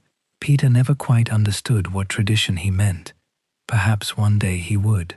One peaceful afternoon, near the end of another summer, Aubrey carried Eleanor's garden book into the orchard. He settled beneath the shade of the apple tree Peter had planted years before. The leaves above him whispered softly in the warm breeze, scattering shifting patches of sunlight across the grass, where butterflies drifted from flower to flower with unhurried grace. He opened the book, not because he needed answers, only because old friends sometimes deserve another visit. The pages had grown softer with age. The pressed flowers inside had faded almost to silver, yet Eleanor's handwriting remained as warm and familiar as the day she had first written those words. Aubrey smiled as he turned the pages. Snowdrops, lavender, apple blossom, silver bells. Every memory now carried more gratitude than sorrow. He reached the final page. For a long while, he simply looked at it. Then, quite unexpectedly, he closed the book without reading a single line. He already knew every word, not because he had memorized them, because he had finally begun living them. He rested one hand gently upon the worn leather cover. Above him, the branches of the young apple tree stirred softly in the afternoon breeze. Beyond the orchard, laughter floated through the garden, where neighbors wandered peacefully among the flowers. Someone had brought tea. Children were chasing butterflies, without much success. Walter's familiar laughter rose briefly above the others, before settling back into the easy rhythm of shared conversation. Aubrey looked toward them, then upward, through the green canopy overhead, where sunlight filtered gently between countless leaves, dancing against a cloudless summer sky. For the first time in many years, he found himself thinking not about the spring he had lost, but about all the springs that had followed, and he understood, at last, what Eleanor had known long before he ever could. The finest gardens are never remembered for the flowers they keep. They are remembered for the lives they quietly allow to bloom. As the afternoon light drifted slowly across Fenbridge, the breeze turned one page of the garden book before letting it rest again. Aubrey did not reach to hold it still. Some pages, like some seasons, no longer needed to be held. They had already become part of the story. And somewhere among the silver bells, the apple trees, the roses, and the quiet laughter of a village that had learned to share one another's joys as naturally as its sorrows, another gentle summer day came to its peaceful close. The garden remained open, the gate remained unlatched, and every spring that followed belonged, just as Eleanor had hoped, to everyone. And now, as our story comes gently to its close, allow yourself to linger in the peaceful garden of Fenbridge for just a little longer. Listen to the leaves whisper in the evening breeze, the birds settling quietly into the trees, and the last golden light fading beyond the fields. Let those gentle moments drift with you as your thoughts grow slower and your breathing becomes calm. Thank you for spending this quiet evening with Quiet Victorian Nights. If you enjoyed tonight's story, I hope you'll join us again for another peaceful journey through the gentle corners of Victorian England. Until then, sleep well, dream peacefully, and may your night be as calm as a summer garden at dusk. Good night.